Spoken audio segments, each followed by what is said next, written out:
The following program is an MLWradio.com production.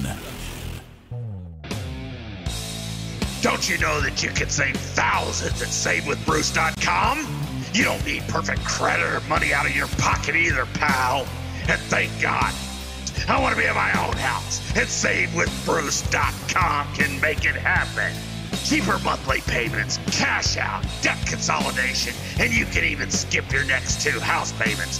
SaveWithBruce.com. You heard me, damn it. SaveWithBruce.com. NMLS 65084. Equal housing lender. Welcome to WHW Monday. Tony Schiavone and Conrad Thompson talking about the great years of World Championship Wrestling, the NWA, and Jim Crockett Promotions. And now let's go to the ring. Here's your co-host. Hey, it's Conrad Thompson. Hey, it's Conrad Thompson, and you're listening to What Happened When? Monday with Tony Schiavone right here on MLW Radio. The man himself, Tony Schiavone. What's going on, dude? How are you? Hey, buddy, what's going on, and how's everybody doing? We're really excited about coming to Dallas. We're really excited, really even as much about bringing you another edition of What Happened When here on MLW Radio. We've had so many great responses, so many people on Twitter and on Facebook getting in touch with us. Conrad, I'm just really excited about the direction we're going in, especially after some news that we had during the week, and it's just good to be with you again. Well, let's go ahead and talk about the news this week. Dave Meltzer wrote in this week's edition of the Wrestling Observer newsletter, he was trying to discuss the 205 Live initiative that the WWE has put out. If you're not really keeping up with the current wrestling product, the WWE has created their own cruiserweight division, and they air a 1-hour show exclusive to the WWE Network right after SmackDown. And they have these stars appear on both Raw and SmackDown, but more specifically SmackDown. And then they do this to kind of promote the 205 Live programming that airs brand new each and every Wednesday live, or each and every Tuesday rather, live, right after SmackDown. So in Meltzer's article, he wrote that even Halloween Havoc 1998 was watched by more people on the WWE Network this last week than 205 Live. Now that seems kind of random until you realize, hey, this isn't necessarily an anniversary for the 98 Halloween Havoc. It's not necessarily anything to do with the Ultimate Warrior. It's not like it's his birthday or an anniversary of his passing or a historical anniversary outside of it's the same week that Tony Schiavone covered Halloween Havoc 1998 right here on What Happened When Monday. So Tony, we are making a difference in the business, man. We are impacting what people are watching on the network. How does it feel to not only be back in the business, but damn dude, you're moving a shaker. Making the needles move is the old cliche we used to use. And I'm stunned, and I've written to Vince, and I want a share of the weekly profits. I mean, realistically, I know this sounds crazy, but there probably is some sort of a referral network situation. I mean, I feel like we ought to be getting a little piece of that, because if you're actually watching the network and we're directing you to watch certain things in order to understand and appreciate what we're doing, especially from a live commentary standpoint, then it feels like we're driving traffic to the network, and we need a little piece of that referral money. You're darn right. And as a matter of fact, when we go to Dallas on the 9th of July, we're going to hit him up if we see him. Not if we're seeing him. I'm taking you, and I'm going to let you present it, and then I'm going to hide around the corner. How's that sound? That sounds good. Well, what we're talking about is 3 Links in Dallas. It's on Sunday, July the 9th. Now, we're encouraging you to be there by 1 o'clock because we're going to do a meet and greet with everybody. A lot of times when you see these live shows, you've got 2 separate price points for tickets. You've got general admission, then you've got VIP. Everybody is a VIP when it comes to What Happened When with Tony Schiavone. And we want to see you at 3 Links. It's on Elm Street, right in Dallas, just a couple miles away from where you'll enjoy Great Balls of Fire. This is Sunday, July the 9th at 1 o'clock. That's when the meet and greet starts. The show is actually going to kick off at 3, and we're going to keep it to 2 hours. You'll be out of there by 5 o'clock. and you've only got to get 2 miles down the road to the big show. There's only one place to buy your tickets though, and that's at WHWlive.com. Just type that in your Google machine, WHWlive.com. You'll see it's easy to follow, it's easy to digest, and it's easy to make plans this far ahead.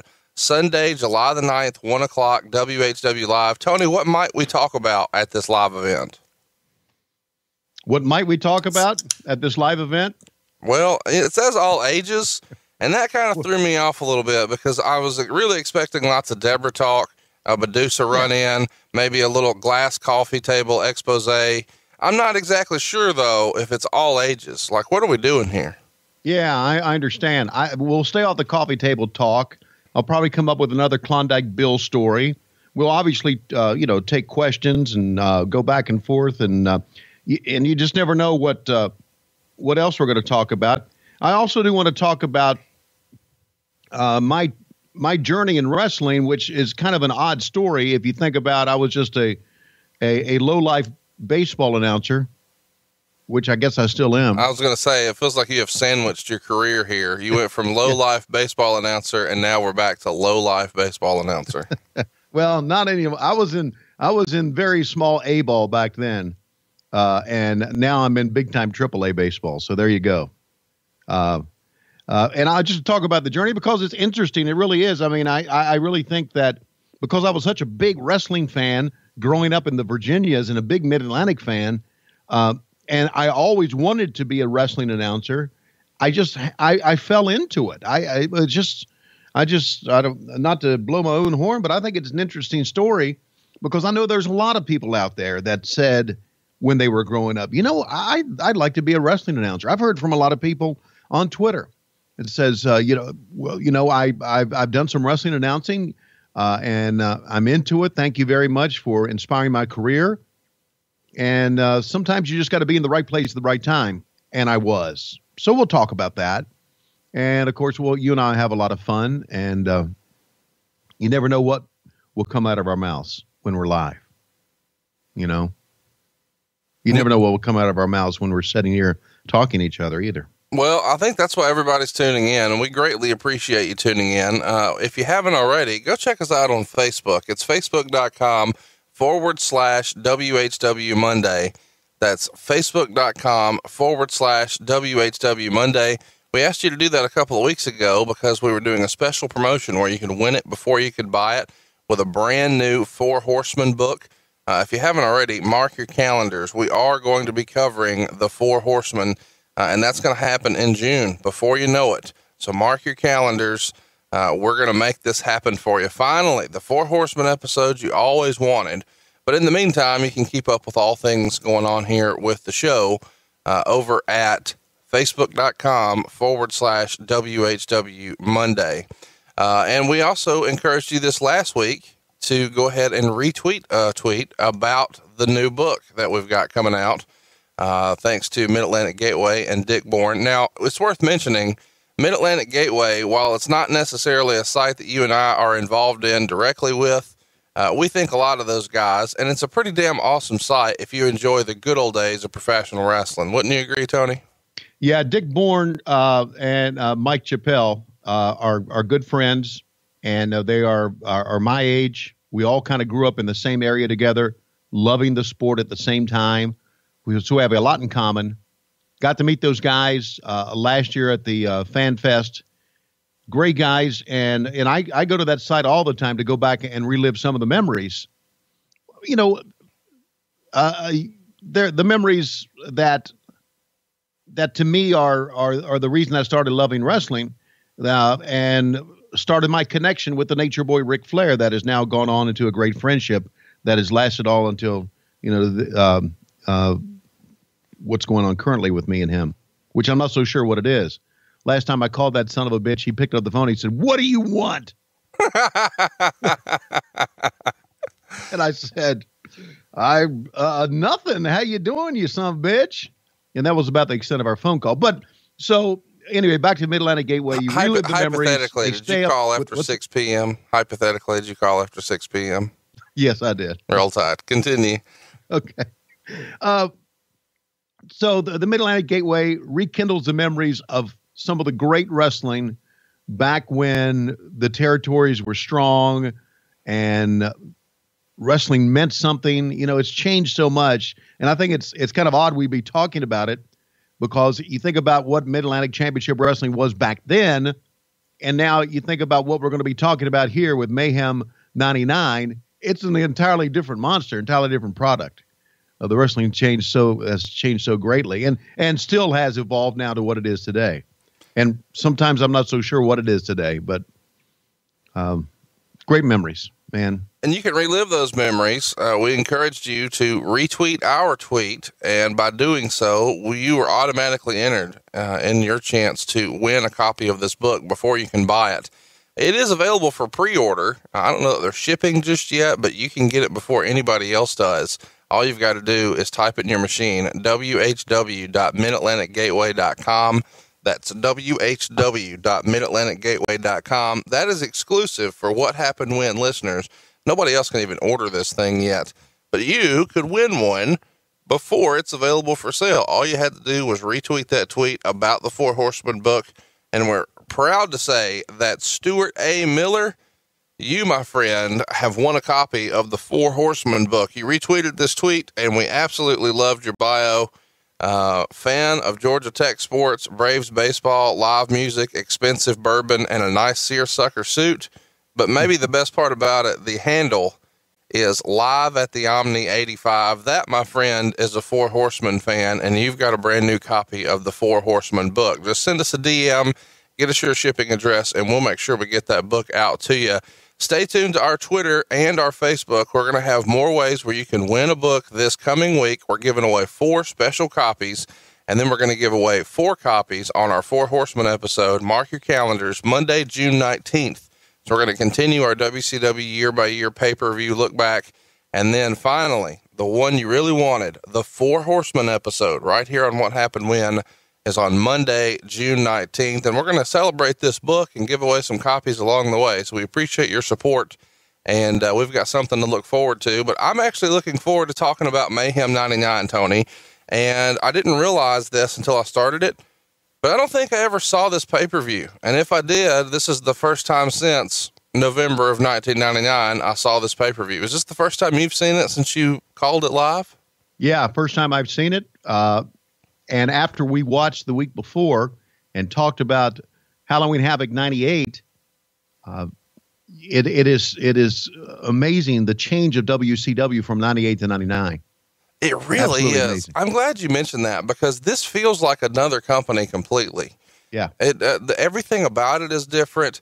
And to me, it all started to sort of blur together. Maybe about halfway through 99, maybe when the summer on, it all just kind of blurs together for me. I was not a big video gamer in 1999, but apparently one of the reasons this was called Mayhem 99 was for the video game tie-in. I guess there was a WCW Mayhem video game. Did you ever play that or any of the WCW video games? Was that something in your wheelhouse? Yeah, we, of course, I grew up. I had 4 young boys at that time who were all into video games. So it was a big deal. And I had a chance. I would go to Vancouver and Electronic Arts, to their headquarters, to do a lot of voiceover. So I went out to Vancouver many, many times during that stretch and got to know the video game people out there. They were tremendous people. Got to do a lot of work with them. Made some pretty good little money on the side doing the voiceover. And so I was really involved in all that stuff. They were a fantastic partner for WCW back then, Conrad, to the point to where they were probably much better to us than we were to them, because they were a very organized professional company, and we were just like out of control. And I know a lot of times I would go to Vancouver and there were people in the front office that were upset that they didn't get everything that they thought they needed to be able to adequately promote our pay-per-views or their video games. So that was a good relationship, and it was a relationship that we should have done a lot better job at cultivating. So there's a lot going on here, and we're going to talk about some of this in the future in long form, but let's touch on it briefly. This pay-per-view is historically significant because this is the first kind of glimpse into the Vince Russo era of WCW. And this comes after Harvey Schiller quits as head of Turner Sports because he's going to work for George Steinbrenner. Do you remember when Schiller is on his way out thinking, hey, he's timing this right, he's getting off a sinking ship? Or was it something where you thought, oh, without him, we're screwed? Well, I thought, oh, without him, we're screwed. And I liked Harvey. He was a tough guy, but he was a good leader. And I just thought with him leaving that there would now be no one really in our corner in the Turner hierarchy. And that really concerned me. It really did. It always concerned me what's going on above us with Turner. You know, I've said bad things about Turner Broadcasting, not necessarily about the people who were involved, like Brad Siegel, Harvey Schiller, Jim Hurd, but about the actual setup of the company. I remember a time, and this told me all I needed to know, and I'm thinking about it, it's around this time. I'm not so sure who we met with. But, you know, Eric was no longer in charge of the company, and Bill Bush was in charge of the company. And he's the one that brought in Vince Russo and Ed Ferrara from the WWE. And I spent a lot of time with Bill Bush because I thought Bill was a pretty sharp guy. And Bill depended on me for a lot of things. We discussed a lot of things. He had me go to Turner Broadcasting, the studios on Techwood Drive where they had their corporate headquarters. Don't know who I met with, but I'm thinking I met with one of the guys who was in charge after Harvey left. And they wanted to talk about the direction of WCW, which, as we know, was going down the shitter. And as we go in there and talk to this guy, the only thing he wanted to talk about was us possibly having a wrestling match in Times Square at Madison Square Garden to get the attention of the media. That was all that he cared about. That told me right then that the people in charge of Turner Broadcasting didn't give a shit about us. They were just looking at hype. And I'm thinking, here we are talking to this big wig from Turner, and the only thing he thinks we need to do is get a match in Times Square. I'm thinking, whoo, we are slowly running out of time. And actually, we were quickly running out of time. I wish I knew who that guy's name was. But I remember we walked away. Bill Bush was there, too. We were like looking at each other thinking, yeah, we're screwed.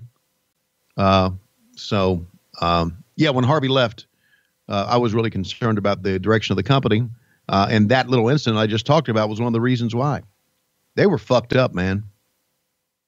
I don't see how they're still in business. I really don't. Well, let's talk about Russo for a minute, because you just mentioned that Bush brings Russo in. When do you first hear about it, and how is that news received? And it's easy in hindsight as wrestling fans in 2017 to say, oh, you had to think this was the worst idea ever. But that's not the way it was received at the time. At least from my perspective, this felt like a major blow and a major loss to the WWE and a huge plus for WCW. Is that the same way you felt about it at the time? There was no question. We were pretty excited. I was pretty excited because of what they had been doing with the WWE, because of the creativity they had over there. I saw this very much kind of like, you know, we were taking their talent like Hall and Nash and Roddy Piper and some of the big names on the front lines that the fans saw. Now we were getting some of their big wigs from their office, from behind the scenes, which sometimes is even more crucial. You know, I mean, you had all these stars before, but didn't really know what to do with them sometimes. And now if you've got a creative genius, which was certainly the reputation that Russo had at the time, and that's not to say he didn't have good ideas, but you know what I mean? Everybody was kind of saying, oh, this is the guy from Austin and Rock and Mankind and Triple H and The Undertaker and all this Attitude Era stuff. He's our guy, which makes this even more interesting. Meltzer would write, there was a meeting called before the October 25th Nitro where Bill Bush talked about having major problems with standards and practices. Bush said from this point on, there could be no more referee bumps without authorization, and that there would be no more juicing or swearing on television without authorization, and that no male could grab or hit a woman unless it was in the context of a match. Do you remember this meeting, and how was it received? Because it feels like this comes right after Russo comes in, and this is just, wow, the worst possible timing for his style of writing. No question. And we all, again, it goes back to the leadership at WCW. You know, they had a person, sometimes two of them, that they brought in. I mentioned it before in one of these episodes. They had a person that traveled with us who was the person that Vince had to bounce everything off of before we could get it cleared on TV. It was we called him our censor guy, the standards and practices guy. And he traveled and he was involved in everything. There's a lot of times Vince came up with stuff that he talked about in the meeting that never took place because it didn't get approved. So there was no question that they brought this guy, Vince Russo, in and Ed Ferrar in, guys who were very creative. And then they kind of put handcuffs on him immediately by all the standards and practices stuff. Again, it's very apparent if you go back and connect the dots that there were people higher up who were trying to squeeze out wrestling, I think, from Turner Broadcasting. Well, Mayhem 99 here is a heavyweight tournament to determine a new champion. And this happens because at the prior pay-per-view, Halloween Havoc, and I guess technically that was the first pay-per-view written by Russo, the title was abandoned when Hogan laid down to a heel Sting, and then Sting lost his new title after attacking the referee Charles Robinson, who then handed the belt to Bill Goldberg. So this is just a big convoluted mess. And the next night on Nitro, J.J. Dillon announces that the title will be held up and there will be a new world heavyweight champion crowned in a new tournament. How different was the business when you had a pay-per-view like this, where a world title change happens twice on the same show? It's a little different from the old Jim Crockett promotion days. Oh my gosh. It's completely different. Everything has changed. It goes back to what we were talking about earlier, Conrad. The business had changed. And now in the backstage area, we were much more organized as a company. And that's what kind of it pulls me. I feel like I'm an old school guy, and some of the stuff that's going on and some of the stuff we're going to talk about in this pay-per-view would have never happened at Jim Crockett Promotions. The flip side is we were seemingly more organized in the backstage area than ever before because of Russo and Ed and their creativity and their sense of organization. Well, you know, that is something that not a lot of people talk about. So kudos to you for mentioning that, because we always hear that WCW was this big mess and that Russo had all these terrible, crazy ideas. But the idea that they brought a sense of professionalism and organization is a breath of fresh air. Let me say this. When Vince Russo had his first meeting ever, it reminded me of the meetings that we used to have with Vince McMahon when I was with the WWE for that 1 year. Vince ran the meetings and laid out the entire show and communicated with the right people. And now Russo would run these meetings that to me were like a breath of fresh air. They were not confusing. They knew what they were. I always thought that, and I always thought Vince was good about this, and Russo was good about this too. Not everything was going to work, and not everything was organized, and not everybody was on the same page. But when they held their meetings, it appeared that way. It made you think that the people running the show knew what they were talking about, when maybe they didn't always know what they were talking about. And I learned a lot from working with the WWE and even working with Vince on that line, that maybe that as a company or as a creative body, we're not all together on everything, but it appears that we are. And that was always important, I thought, with the boys and with the production part of our company, appearing that everybody was on the same page, appearing that everything was organized. When you left a Vince Russo meeting and an Ed Ferrar meeting during the day, you got a sense that, man, we're moving in the right direction. Maybe everything didn't work, but at least they were on top of things. We never had that before they got there. Well, not everything is clicking on all cylinders here. We have a heel Sting. I don't think that ever really worked. Would you agree with that? Yeah, that didn't work. A lot of things didn't work. You know what? watching the show just confirmed what I always thought about that era and our demise. We became, because this is what Vince Russo knew, we became a bastardized version of the WWE, don't you think? Well, some of the production is what stands out to me, and Meltzer wrote about it. He's covering the November 1st Nitro from Minneapolis. It drew 6,600 paying fans who shelled out $186,000 at the gate. But he also wrote, from a booking standpoint, this was the best Nitro in a long time. The 3 hours didn't seem too long. But he would continue talking about the Kid Cam, which was Kidman's video camera, and he was spying on Luger and Liz with the idea that Liz was changing. She wasn't, of course. Luger was just pumping up. Meltzer would write, this was a production nightmare. The video and audio were way off track. It looked like one of those 70s kung fu movies dubbed into English. They don't know how to edit, because when it was over, you could see one cameraman filming the sound guy with the boom mic underneath, Kidman and them yelling, cut, that's a wrap. They also held the camera on Liz to where she dropped character, started laughing, and drinking a soda. At first, I thought they were trying to spoof wrestling angles by showing it was an angle, but that wasn't the case. The next miscue saw the director actually giving Sting and Luger a countdown for another pre-tape. What do you think about these production miscues? Do you remember these at all? Or is this all just kind of a blur at this point? Well, there's a lot of it that's a blur, but I remember some of these, and I remember some of these being because, not trying to make an excuse for everybody, but they had not done so much pre-production on a Nitro prior to this. When Russo and Ed came in, we did a lot more backstage stuff, and so there was a lot more things going on. So a lot of times trying to get the guys ready, sometimes it's a logistic nightmare. You know, are the guys here? Are they ready to go? Are they eating? Are they, because they fed everybody? Have they left? Have they come back?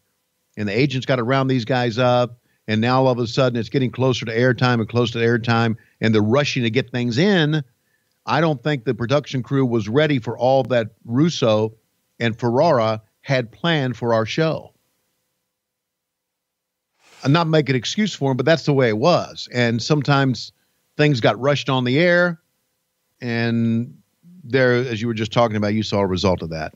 It got to be a lot of times very fucked up.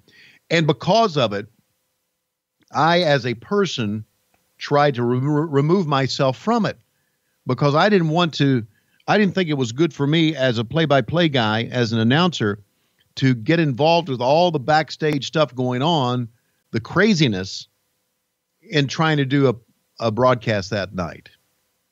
So I kind of removed myself from it a lot. I went into solitary confinement a lot of times during the day. Well, Harvey Schiller is in solitary confinement now, working with the Yankees, and he is replaced by Brad Siegel. He is now going to be tasked with overseeing WCW. His official title is President of General Entertainment Networks for Turner Broadcasting. How was this received? How was Brad Siegel perceived by the boys, the office, and you personally? Me personally, because Brad was one of the real stars of Turner Broadcasting and was pretty much a hands-on guy, and I knew Brad and got to talk to him many times, I felt pretty confident about that Brad really cared about what we were doing. But in effect, I guess he really didn't. But I talked to Brad a lot, so I had no problem with it. If you take a look at the long line of people, Harvey Schiller was a very demanding guy, but Harvey kind of let us do our thing. I thought Brad would be much the same way, but that apparently was not the case. Terry Taylor was hired to be in booking, and Meltzer would write, the only reason he left WCW in the first place was because he was Bischoff's whipping boy, which is a moot point now, and because Bischoff blew up at him when rumors surfaced he was about to make a move to the WWF. Does Meltzer have that classification close to accurate, that Terry Taylor was perceived as being Bischoff's whipping boy? No, I think a lot of us were Bischoff's whipping boy. Eric drove a lot of people pretty hard. I was one of them. And Eric was never the one to, and I don't see anything wrong with this. I never had a problem with it. Eric was never the one to, if he had a problem with you, to take you back and close the door and give you shit. He would give you shit in public. He would give you shit at a production meeting. Terry was one of those guys. I got Eric's wrath sometimes as well. That's how Eric was. Was he Eric's whipping boy? Eric got on him a lot. I don't think there's any question. And Terry could take it. Dusty Rhodes is said to no longer be with the company. This is from the Observer. The story is that Rhodes made a play for Russo's spot, which failed, and he quit on November 1st. After Russo had nixed the idea for Dustin Rhodes' gimmick, which was a cross between The Undertaker and Goldust, it was proposed that Rhodes do an angle with his father, playing off their legitimate background problems. Dusty supposedly wanted no part of it, and by the afternoon of the 8th, the general feeling in the company was once the script got out, it was regarded as Dustin Rhodes' interview on Nitro and how he was going to bring up the heartless powers that would be firing his father after 25 years in the business. Most believe now that this Dusty quitting is just another Hogan-esque work. So they're referencing how they're doing a work shoot, brother, and trying to work the boys. Did you hear that Dusty had blown up and quit over not being able to get Russo's spot and allegedly being asked to do some sort of storyline playing off he and Dustin's real life problems? Or did you know that was a work? I knew it was a work. I didn't believe anything. I didn't. I to this day, the Hogan thing, and the Russo thing, going out and calling Hogan a piece of shit, I didn't believe that. And I got some heat from Vince from Vince Russo from that. I didn't believe anything at all. I thought everything was a work, especially when when Russo was in, because they tried to work the boys so much.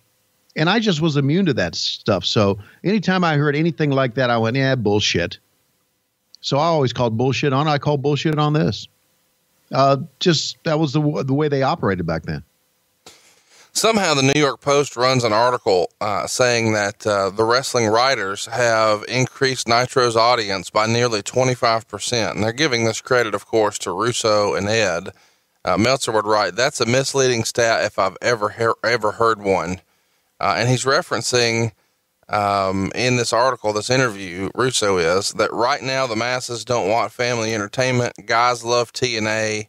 They want attitude. Meltzer would also cover the November 8th show in Indianapolis. They drew 8,100 folks, paying $231,000. He would write, it was by far the worst Nitro since Nash was Booker. We've talked about this briefly, but how would you compare Kevin Nash's booking style to, say, an old school Kevin Sullivan? I thought Kevin Nash was a little bit more edgy than Kevin Sullivan. Kevin was a little bit more old school, and Nash was maybe a little bit more. And it all, Nash had spent a lot of time in the WWE, so he came from that school. So I feel his booking was a lot more edgy than Kevin Sullivan. Kevin was very old school. I say that, and then of course there's the Dungeon of Doom and the Taskmaster and all that stuff. But it was. That's kind of old school in and of itself, though.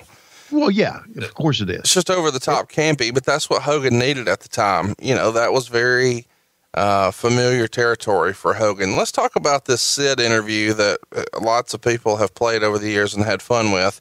You've got Hall and Nash in the ring, and they're kind of mocking Sid to the point where they've got Kevin and all the makeup.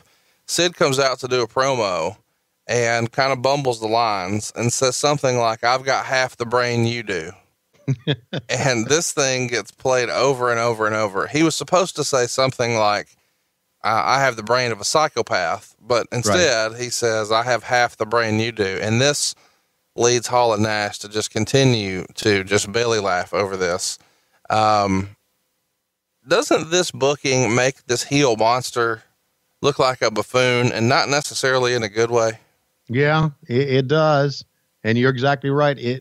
But the other side of that, Hall and Nash were just so cool, and anything they did was so hip that maybe I might get some heat about this, but maybe in itself it worked for what they wanted.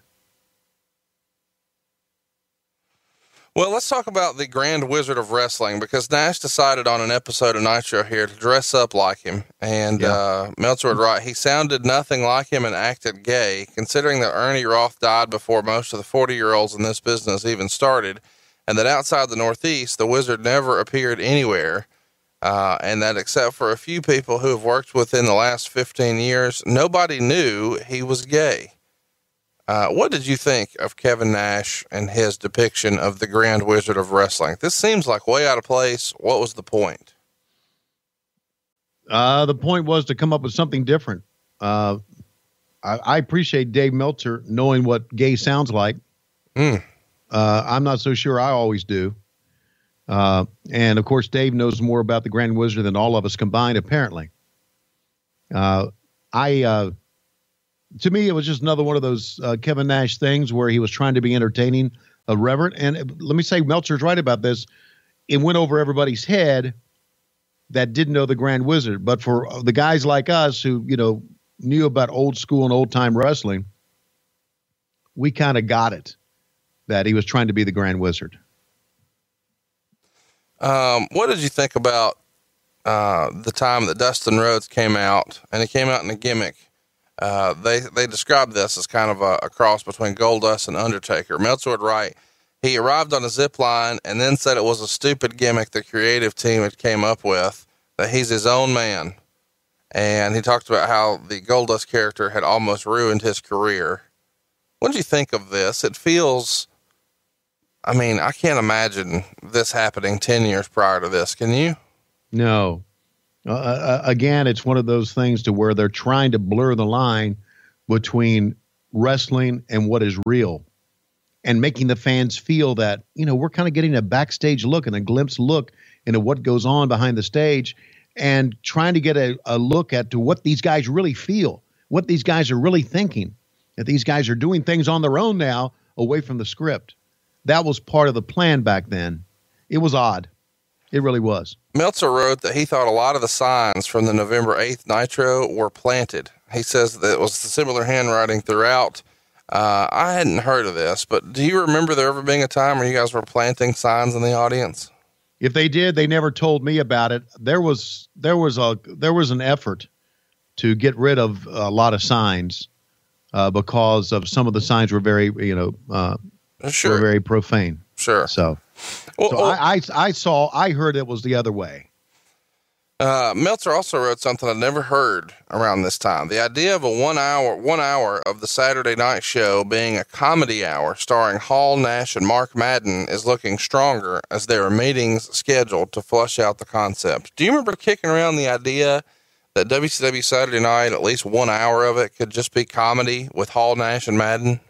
No, that's people feeding Meltzer shit. Okay. Roll Tide on that. Creative Control is a set of characters that you're going to see on this show. They were essentially Gerald and Patrick, and this is kind of tongue in cheek to McMahon's stooges like Gerald Briscoe and Pat Patterson.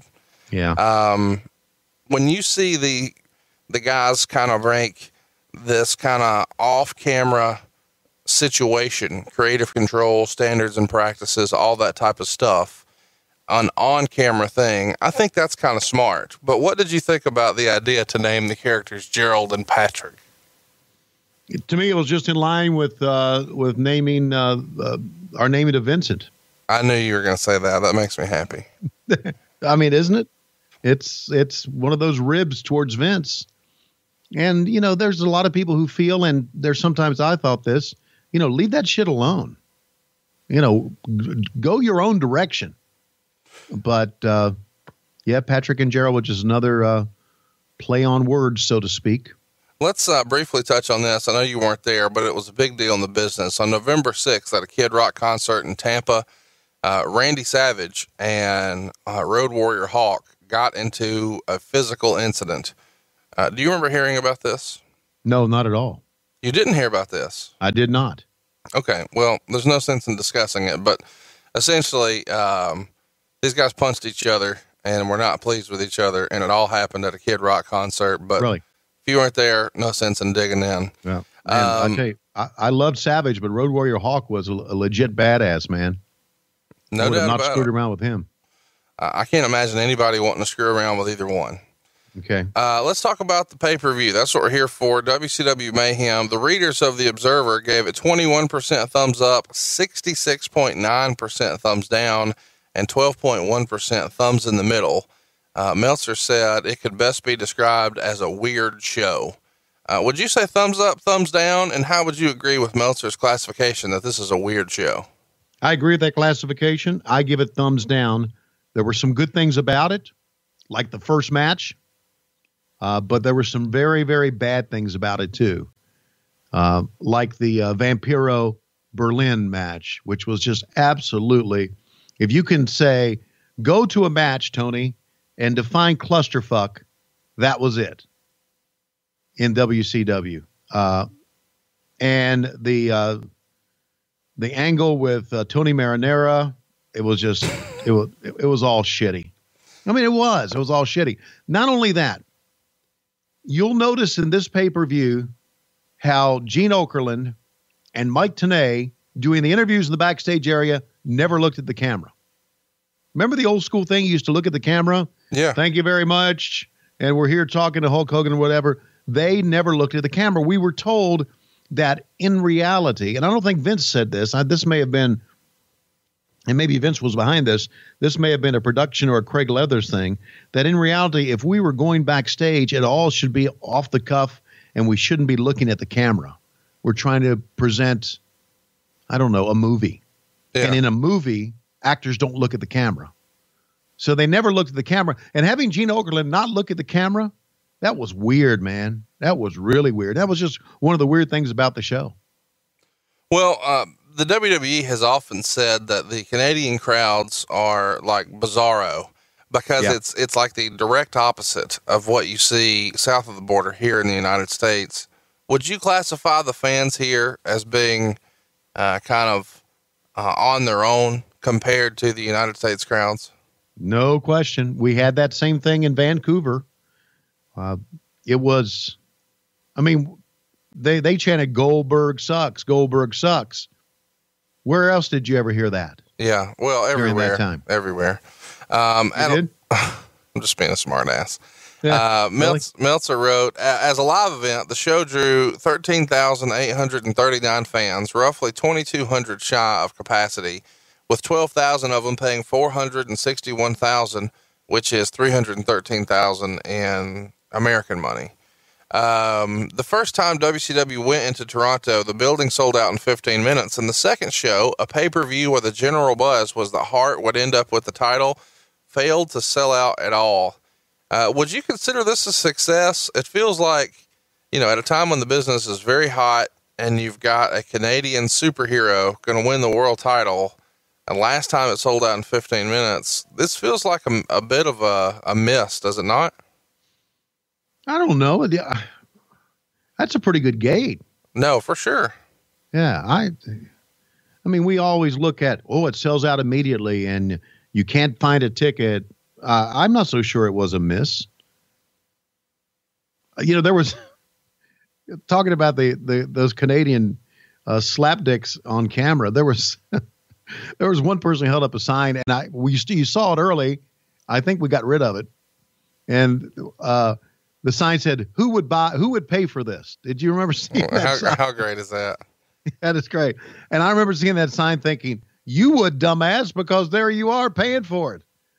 But no, I don't think it was a miss at all. I think it was a great crowd. It was a great atmosphere. It was a Canadian atmosphere. So no, I don't think it was a miss. So the gist here is, the first 3 rounds of this tournament have taken place on WCW TV, and now the semifinal and finals are going to happen on pay-per-view. People who are in this tournament to become world champion included Disco Inferno, Stevie Ray, Lash LaRue, Ernest Miller, Evan Courageous, Medusa, Brian Knobbs, Dean Malenko, Norman Smiley. I mean, so a lot of guys who maybe have not previously had world title shots are involved in this. Now you've also got some of the more familiar faces: Bret Hart, Goldberg, Eddie Guerrero, Bam Bam Bigelow, Rick Steiner, DDP, Lex Luger, Sting, Chris Benoit, Scott Hall, Sid Vicious. So lots of stars that you're maybe more familiar with being here. The first match on the card was Chris Benoit and Jeff Jarrett. I thought this was a pretty good match. Meltzer kind of agreed. He gave it 3.5 stars. And when I watched this back, it felt like the crowd was super hot. Maybe putting Chris Benoit on first was pretty smart. What'd you think about this match? Good move. I agree. And I mentioned earlier, a good match, a fine match. Jarrett, a great performer. And he got busted too and bled a little bit in that one. And Benoit was super. Great first match and great booking to put a Canadian on first. What'd you think of Jeff Jarrett's exploding guitar gimmick at this point?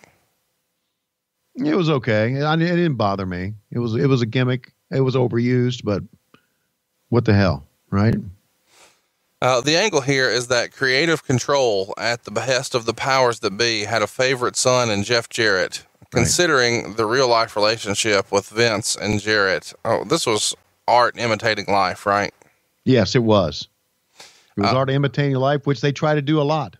The shot and the way these backstage segments are shot with Vince Russo off camera behind the desk, and you just see what's happening in front. This is a carbon copy of the old Seinfeld skits with Steinbrenner, is it not? Yes, it is. With Steinbrenner and George Costanza. Has anybody ever told you might be the George Costanza of professional wrestling? I know we always say Bob Saget, but just based on height and your weird idiosyncrasies, I don't know how I didn't put this together. You're Tony Costanza. Really? Yeah. I have weird idiosyncrasies. Yeah. Really? I mean, yeah. Okay. You don't think so? Well, I know when I open up my wallet, I don't have bills in there like Costanza does. I have all these IOUs and all these receipts in there. I guess maybe so. I always thought I was a pretty damn good guy until I married Lois, and then she kind of drove me down. If you reference me needing to go back to the jerk store, then we know for sure that you are Tony Costanza. Well, then I'll consider that a compliment, because I think we all realize George Costanza was one of the greatest characters ever in television, right? Oh my gosh, absolutely. Yeah. So thank you very much. Before the next match starts, Jarrett beats up Disco Inferno until Conan and the Misfits break it up. So now we've got Evan Courageous challenging for the Cruiserweight title with Disco Inferno. Medusa comes out with Courageous. Let me just ask, how Roll Tide was Medusa here at Mayhem 99? Oh my God. She was voluptuous. I love Medusa. Did I ever tell you that? You have. What are your two favorite things about Medusa? Her wit and her charm. She named them Wit and Charm? Cool. I know where you're trying to lead me here. What? Okay. I'm not leading you anywhere. We're taping, my friend. Somebody had sent a picture of her painted, a nude and painted red, white, and blue. Yeah, you sent that. You sent that to me. You were really excited about that. Yeah, I sent it to her too. She's seen it. They belong to her. Yeah, I know that. But I sent it to her and I said, "Hey, sweetie, I just thought I'd let you know that I came across this online and I fainted." And she said, "I just want to let you know that is my evil twin. That is not me, but she does not love you as much as I do." Do you think we could book for our live show on July 9th? Tickets are on sale right now at WHWlive.com. We could get Tony Costanza against the evil twin Medusa in a pudding match. Yeah. You're in for that? I would not be able to come back to Atlanta, but I think we could do that. Atlanta's overrated.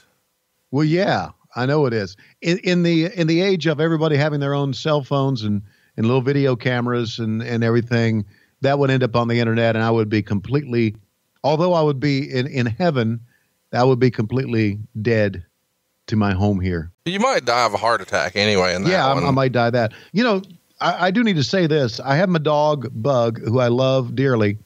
And there have been times during the recordings of these that I'm thinking about. I may have to come to the Conradison and live with Bug, because I'm going to get my ass thrown out of this house. Thanks to you, my friend. You're welcome. That's what friends are for. So let's talk about this terrible match. We're following it up right after a clinic, essentially, with Jarrett and Benoit. Tony Marinara was announcing here. Meltzer would write, boy, was he bad. They were missing spot after spot, and the fans turned on the match. Between Medusa looking like an aging movie star who lives at the plastic surgeon's, courageous nervousness, and Marinara, it was like Disco was trying to carry an anchor tied to Yokozuna, and he was in fact swimming with the fishes here. Fans were chanting boring heavily. Disco was trying to pick up on Medusa, and she gave him a weak slap. Marinara tried to hit on Medusa, but Courageous went after him. Disco went to hit Courageous with a chair, but accidentally hit Marinara. Courageous used a springboard crossbody, and Disco acted like he was going to roll through, but he didn't, and it ended up being what appeared to be a miscommunication, screwed up pin. Then Evan started making out with his mom after the match. Negative star.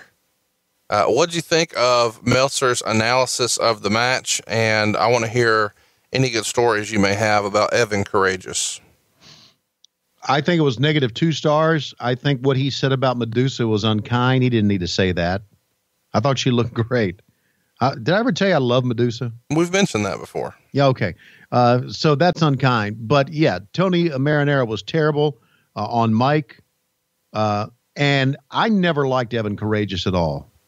I used to call him, and and Ed Ferrara used to laugh about this, because Evan and I would go back, because Evan was kind of mouthy, and I used to call him Nothing Happening Evan Courageous. Oh, wow. Yeah, because I didn't, I knew he was I guess he was a former wrestler, collegiate wrestler, but I didn't like anything he did. I didn't. I think that you get a guy like this who does not know that much about pro wrestling, and you put him in a match where you got to go out and you got to, and this happened a lot, and you got to choreograph all this shit, because a lot of this stuff was overly choreographed in the ring. If they miss one spot, the whole match looks like shit.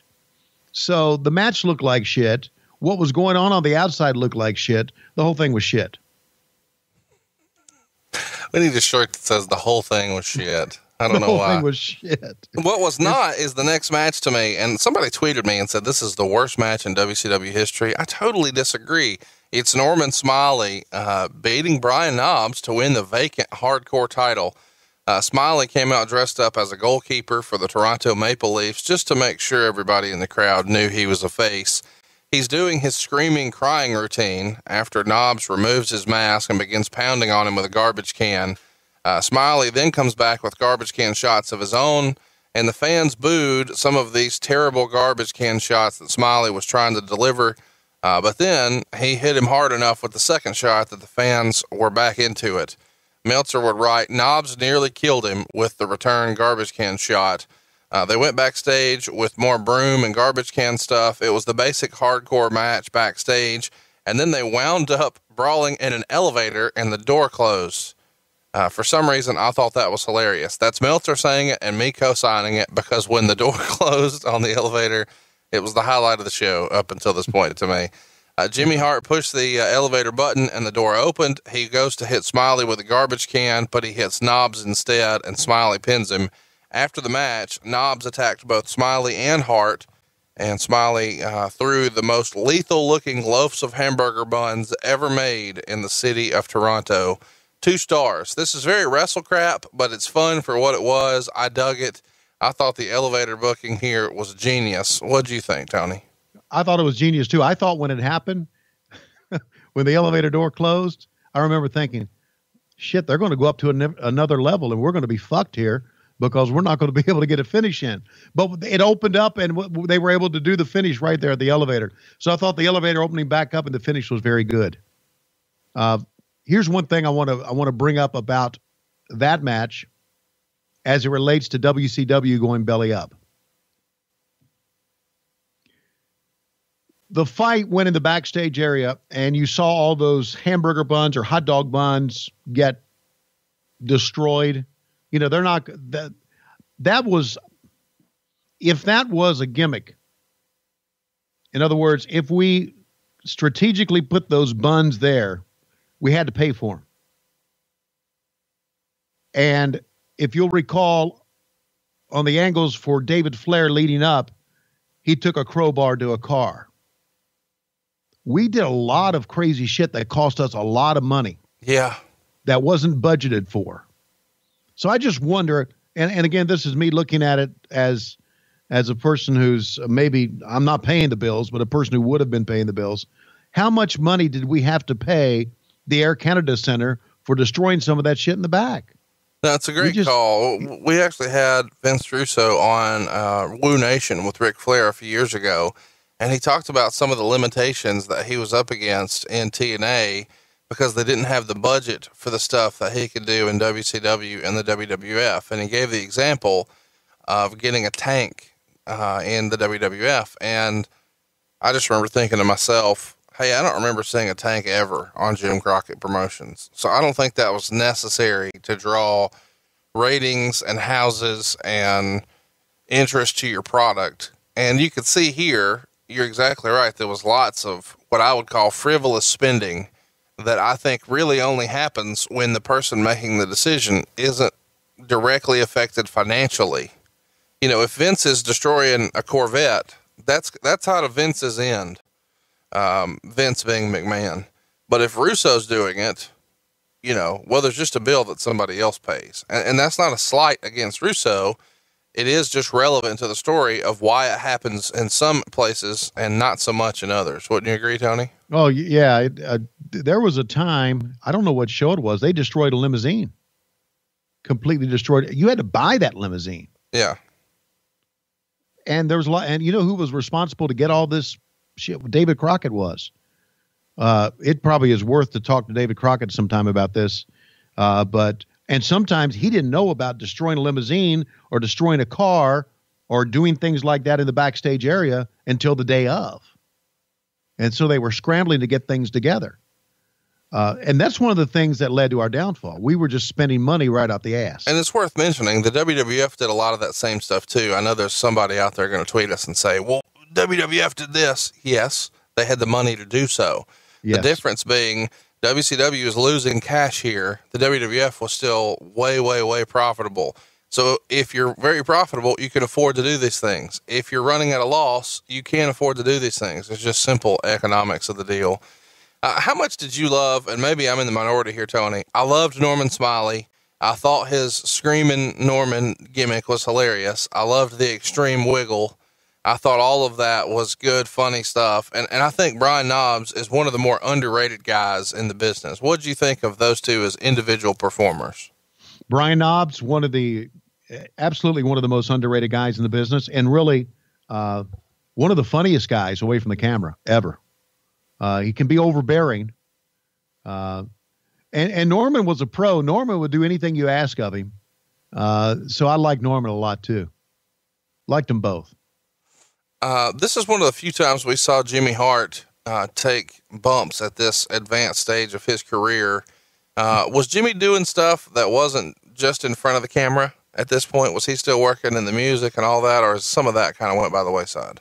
No, he was still working in the music. You heard a lot of the music that the guys, the Buff Bagwell music, the Nasty Boys music was his music. A lot of the stuff they did was Jimmy Hart stuff. You know, Jimmy was based out of Florida, still is, and did a lot of work behind the scenes. Jimmy Hart's an amazing talent. No one realized. I don't think many people realize this. He is much more than just a gimmick with a megaphone. Just an amazing talent. Hypothetically, if you were going to keep your gimmick going and you had to give somebody a big wiggle, who would you want to give it to, and why would it be Tom Zink? Well, I couldn't give Tom a big wiggle. I could give him just a small wiggle. An average wiggle? No, a small wiggle. Oh, really? Yes. I think that actually makes it more intimate. And that's all I'm going to say about that, you son of a bitch. Next up, we've got Perry Saturn and Dean Malenko. And they actually get the win over, I know, this is what we do for a living now. They get their win over Eddie Guerrero and Billy Kidman. Tori Wilson is on one side and Asia is on the other. This is an elimination match with the men and the women. Meltzer wrote, someone sent me a copy of Christy Wolf's high school yearbook, and in her senior year, she won most masculine. They are trying to give Saturn this comedic personality where everything out of his mouth is nonsense, your classic goof in a TV ensemble comedy. It's pretty funny. A planted fan dressed as a clown poked Malenko with a flagpole. They gave away it was a plant by focusing on the fan running away instead of ignoring it and showing the match. They came back to it later in the show, although nobody was positive for doing so. Tori Wilson faked an ankle injury as an excuse for her not doing anything. Malenko picked Kidman after 3 minutes, where Guerrero accidentally shoves Kidman backwards into Malenko's schoolboy, and then Kidman and Guerrero argue after the match. They're shoving each other, and he writes, this is like 4 months too early for the breakup of the Filthy Animals. Conan also walked out, although nothing was ever explained about that. Fans popped for Asia giving Guerrero a vertical suplex. Guerrero pinned Malenko in 5 minutes after Hurricane Rana. And then Guerrero pinned Asia after 6.5 minutes with a frog splash. The sound guy accidentally played the Filthy Animals music to make people think it was a mistake, but at the end, they were going over. This left Guerrero Saturn for several minutes, and they were very good. Guerrero hit Saturn with a drop kick off a springboard crossbody attempt, and then Guerrero got a near fall with a tornado DDT. Saturn gave a near fall with the Death Valley driver, and then missed an elbow off the top before Guerrero hit a sloppy Hurricane Rana. Guerrero comes off the top with a splash, but Saturn rolls through and gets the rings of Saturn for the submission after 10 minutes. This leaves Saturn and Wilson. Wilson gives Saturn a low blow, but he kicks out. And then Saturn gives Wilson a low blow, but she didn't kick out. Yeah. 2.5 stars. This, to me, I can't believe this got 2.5 stars because of the ridiculousness of it being mixed with men and women, and a low blow on a woman being the finish, a frog splash on a lady here, lots of stuff I didn't expect to see. But when you read some of this stuff, like Christy Wolf's high school yearbook, and in her senior year, she won most masculine, that's not a good look for Mr. Meltzer. That doesn't age well. No, that's not. Christy was a great guy. Wow, I can't believe you said Christy was a great guy. Why are you piling on? She's a nice lady. I'm not piling on. Christy, Dale Torborg is a friend of mine, and they have a nice family. She was a great guy. You know what I didn't like about this?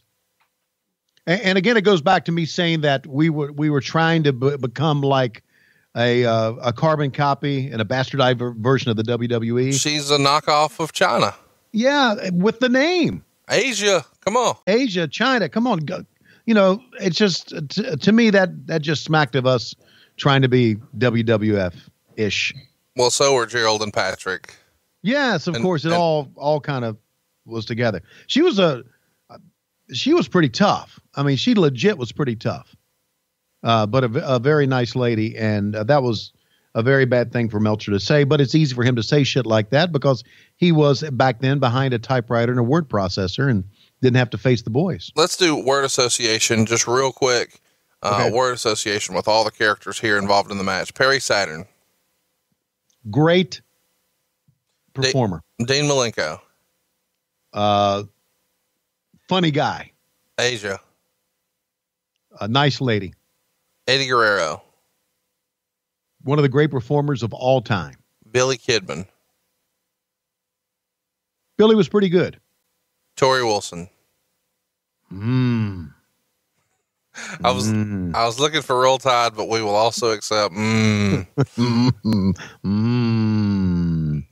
the Tori Wilson fat suit stuff that we did with her? It's just, I want to forget it. Jeff Jarrett and Control beat up Bagwell, and then Kurt. Which really makes no logical sense if you think about the purpose of it.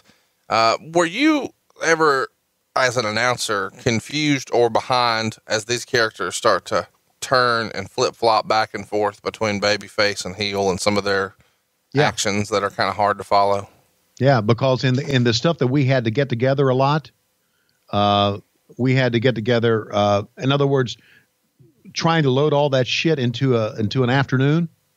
There's a lot of times that things happen that I was not aware of. Sometimes it's because that Vince and Ed wanted my natural reaction, sometimes that they just forgot to tell me. Next up, we've got Buff Bagwell pinning Curt Hennig in 7 minutes and 47 seconds. With creative control and Jeff Jarrett beating on Hennig in the ring, Bagwell made the save with a 2x4. Very little heat. Meltzer would write, Heenan made his lone funny comment of the show, saying that pro wrestling was Hennig's life, but if Bagwell lost, he could always go back to being a male dancer. What'd you think of that line? I thought it was funny, but I don't think it was the only funny comment that Heenan had during the show. I think some of the Heenan stuff, as bad as Tony Marinara was, some of the reaction that Heenan had to Tony Marinara talking about the big guy or his father was pretty funny as well. The fans start to chant boring here. They go into long sleeper spots, which don't really work for the audience. And they do look like what smart fans would call rest holds. When Bagwell shook his hand for the easy pop for the big recovery, they forgot to wake the audience up. That's Meltzer's testimony. He also says Bagwell won clean with a blockbuster and for his efforts got booed out of the building. Obviously, Mr. Perfect was over like Rover here. And let's not forget, this is for Curt Hennig's career. Hennig got a huge ovation, I guess, for stinking the place out in his supposed final match of his career. That's what Meltzer writes, and he gives the match a 1/4 star. I think a lot of fans in the building really did think, hey, this is Curt Hennig's last match of his career. We just saw the end of one of our iconic favorite wrestlers we grew up on, Mr. Perfect. And if that was it, they rise to their feet and give him the respect he deserves. What did you think of this? A couple of things. I'm not so sure they thought that. I just think they were applauding this. Look, Canada is WWF territory, right? No question. And here we were, a Southern company in Canada. I think the WWF guys were big time over, like Curt Hennig, like Bret Hart. And I think they were just giving them their due. I think the chant of Goldberg sucks was a direct reflection on our company, our Southern company, trying to go to Canada. And I think they were just cheering him because of his being a Mr. Perfect in his WWE days. That's what I think. I think it was very much, I think we were very much deep in the WWF territory, and I think some of the reactions showed that. What'd you think of the match itself? Meltzer gave it a 1/4 star. You know what bothered me about that match? What? Is that when Buff won, what did he first do? He mugged into the camera and started talking. He would always do that. And I told him, I said, Buff, if you're, and again, you know, I know we've really blurred the lines here between reality and fantasy, but to me, if you're in a tough match against Mr. Perfect, Curt Hennig, and you want to make him seem like it's a big win, and you're selling and you're winded, don't mug and talk to the camera right after the 1, 2, 3. Right. I thought that was bullshit. And I always thought, and Buff was not the only one that did that. A lot of guys did that. You didn't like it when Booker T did it either. No. Booker T would do it coming to the ring. I never had a problem with that. I thought it was too much of it, but I really had a problem with him talking right as soon as the match was over. I just thought, I thought that was almost, to me, trying to kick out after the 3 count.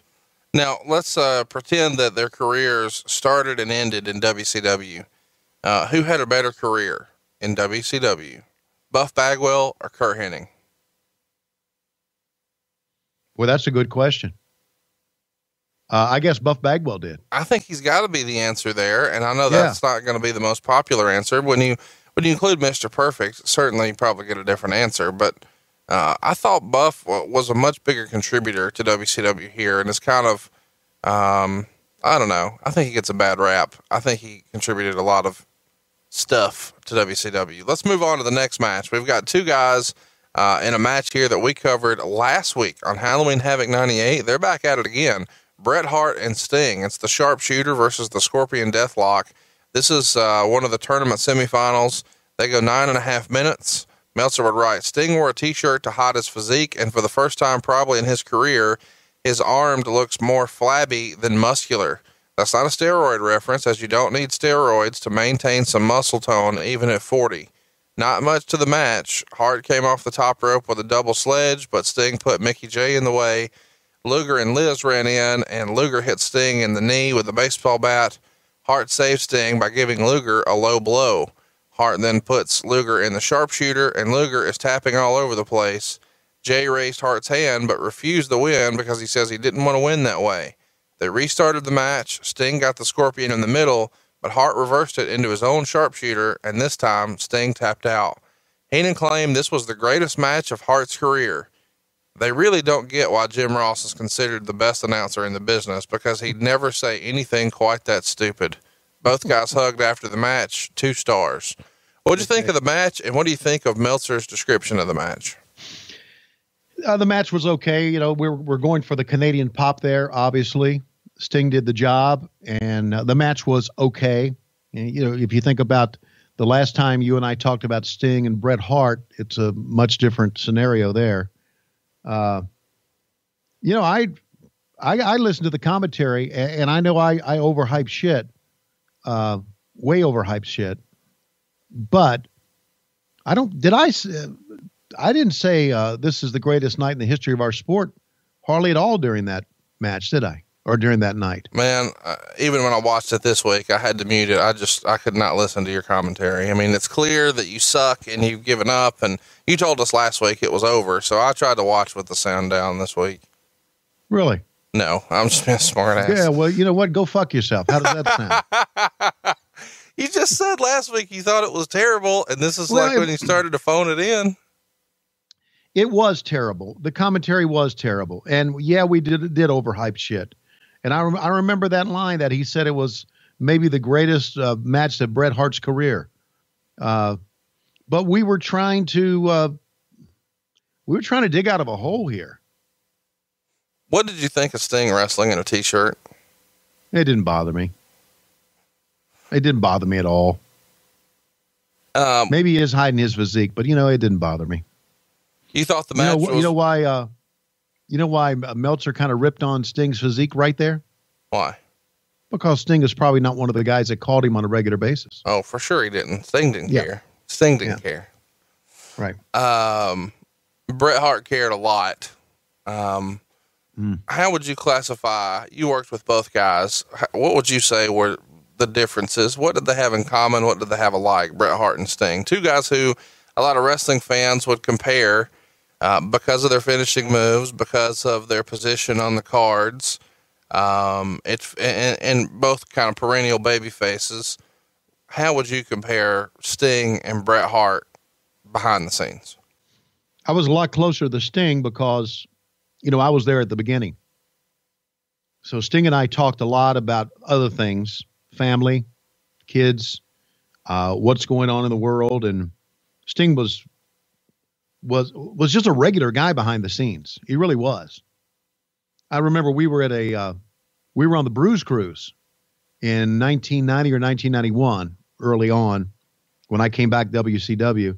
And, you know, they had these variety shows on a cruise. Sometimes they'll have stand-up comedians and they'll have variety shows.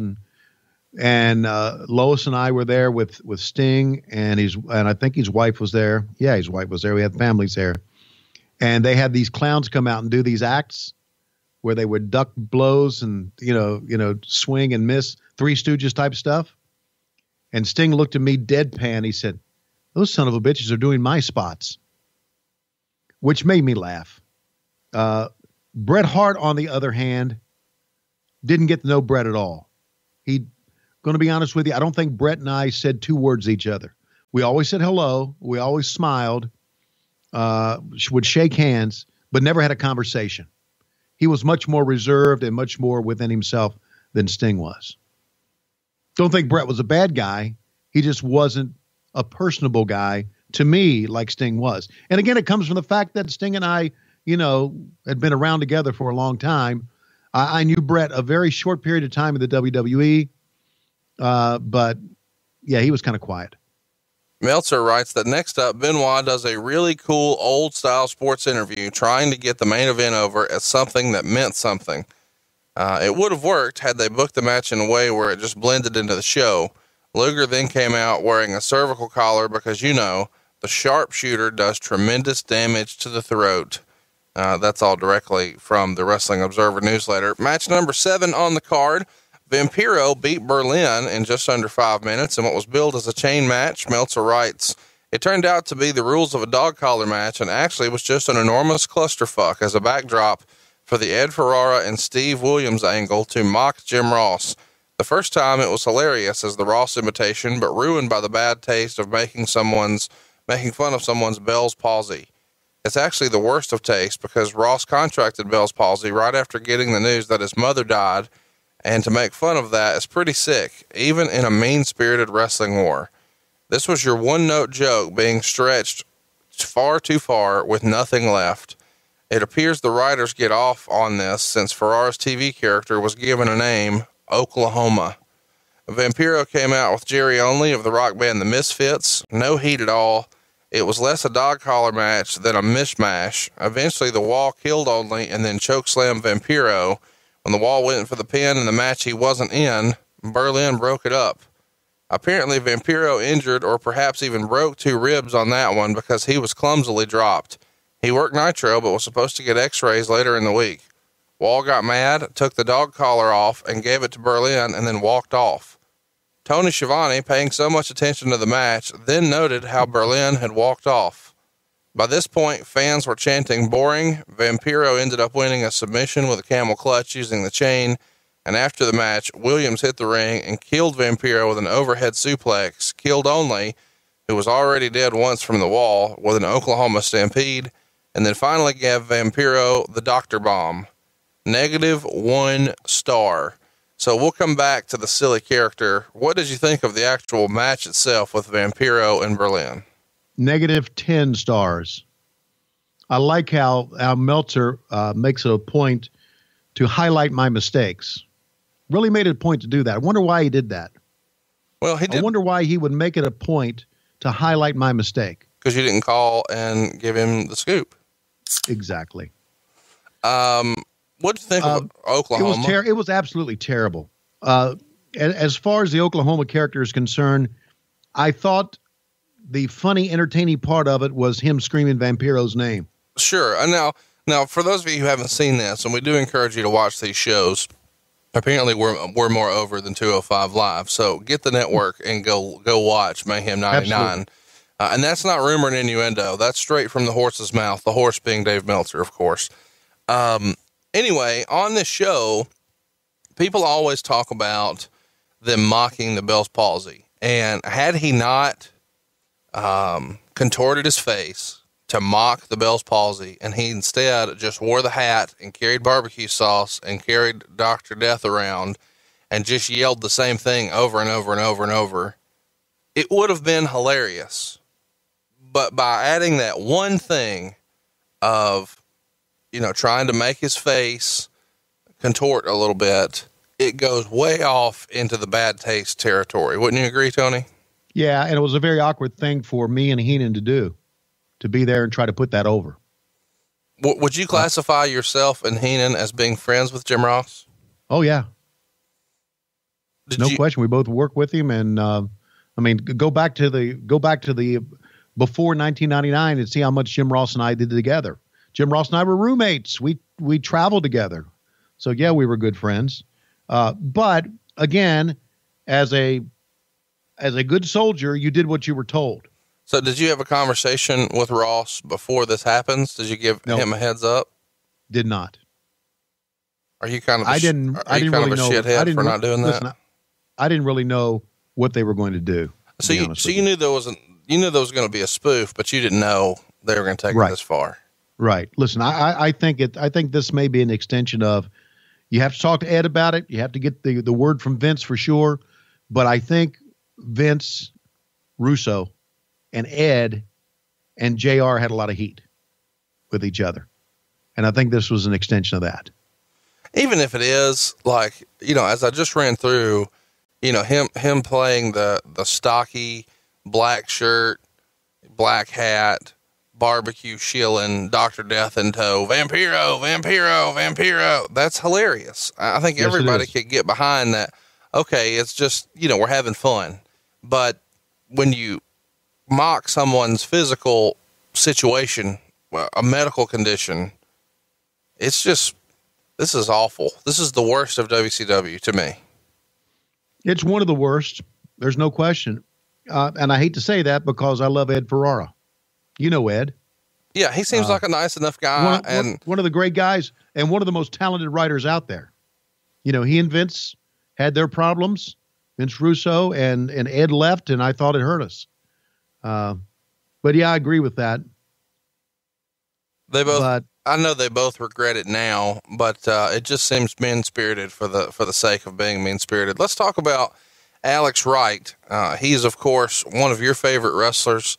You've put him over huge, talked about how you and Jim Barnett used to talk about him like a couple of 8th grade girls on the phone. Really? And he's not here in his tighty whities. He is in pants, which I know you hate right away. Right. And he's calling himself Berlyn, and the guy, the big massive man with him is the Wall.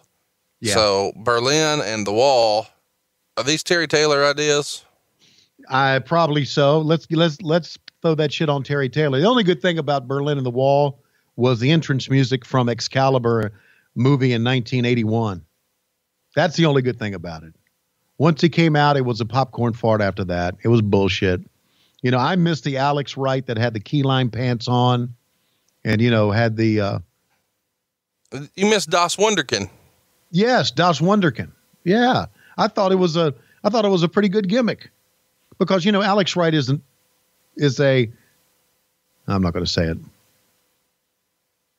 Alex Wright is a nice looking young man. And to give him this gimmick, I thought was bullshit. That's my thought on that. But you know what? And credit Vince Russo with this. He tried to give everybody a character, if not one person, but like a group, like the Filthy Animals or the Revolution. And he tried to make every match have an angle and every match seem important, which is something we didn't used to do. Right. No, I can get behind that. Right. It wasn't always a hit, but he was at least giving them something. Exactly. Giving them a reason, giving every match a reason on a pay-per-view. And it wasn't that long ago when we had just like what would be like job matches on pay-per-views that didn't mean anything at all. Like Doug Summers and Van Hammer. That really happened too. Yes, on a pay-per-view, you paid for that shit. I mean, it's almost like you wish you had a sign. Who would pay for this? Yeah. Vampiro, we haven't talked about him here on the show before. Were you into Vampiro or not so much? This doesn't seem like a character that you're down with. No, I didn't really like the character, but I liked the guy. I really liked him. I thought he cared a lot about the business. I thought he was very odd and creepy. But as far as this match is concerned, listen, this match had no beginning, no middle, no end, no reason, no rhyme. And then here we had Oklahoma to our right, and we were within the crowd. So it was a clusterfuck from the beginning. And I'm sorry I didn't pay much attention to the match.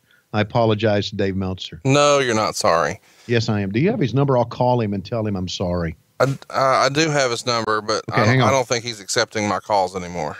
Wait, okay, I have it here. 1-800-DICKHEAD. Oh, goodness. D. I don't support this. I'm a long-term subscriber. I mean, his newsletter, his life's work here is essentially the basis of our podcast. And you're okay with just Look, name calling him? I'm being funny. We know you're not. Try again. Okay. I hope. I'm trying to be a reverend. Listen, I respect anybody who has given his life to this business in that way. No, he never was behind the scenes. But it's a thankless job to write that many words every week, never miss a week. I mean, he chose this profession. I'm not arguing that. I was quiet and you brought me out of my shell, and Ming brought Lex Luger out of his shell in the next match. 5.5 minutes in. I tell you, when I think of all-time classics, I think of Ming and Lex Luger.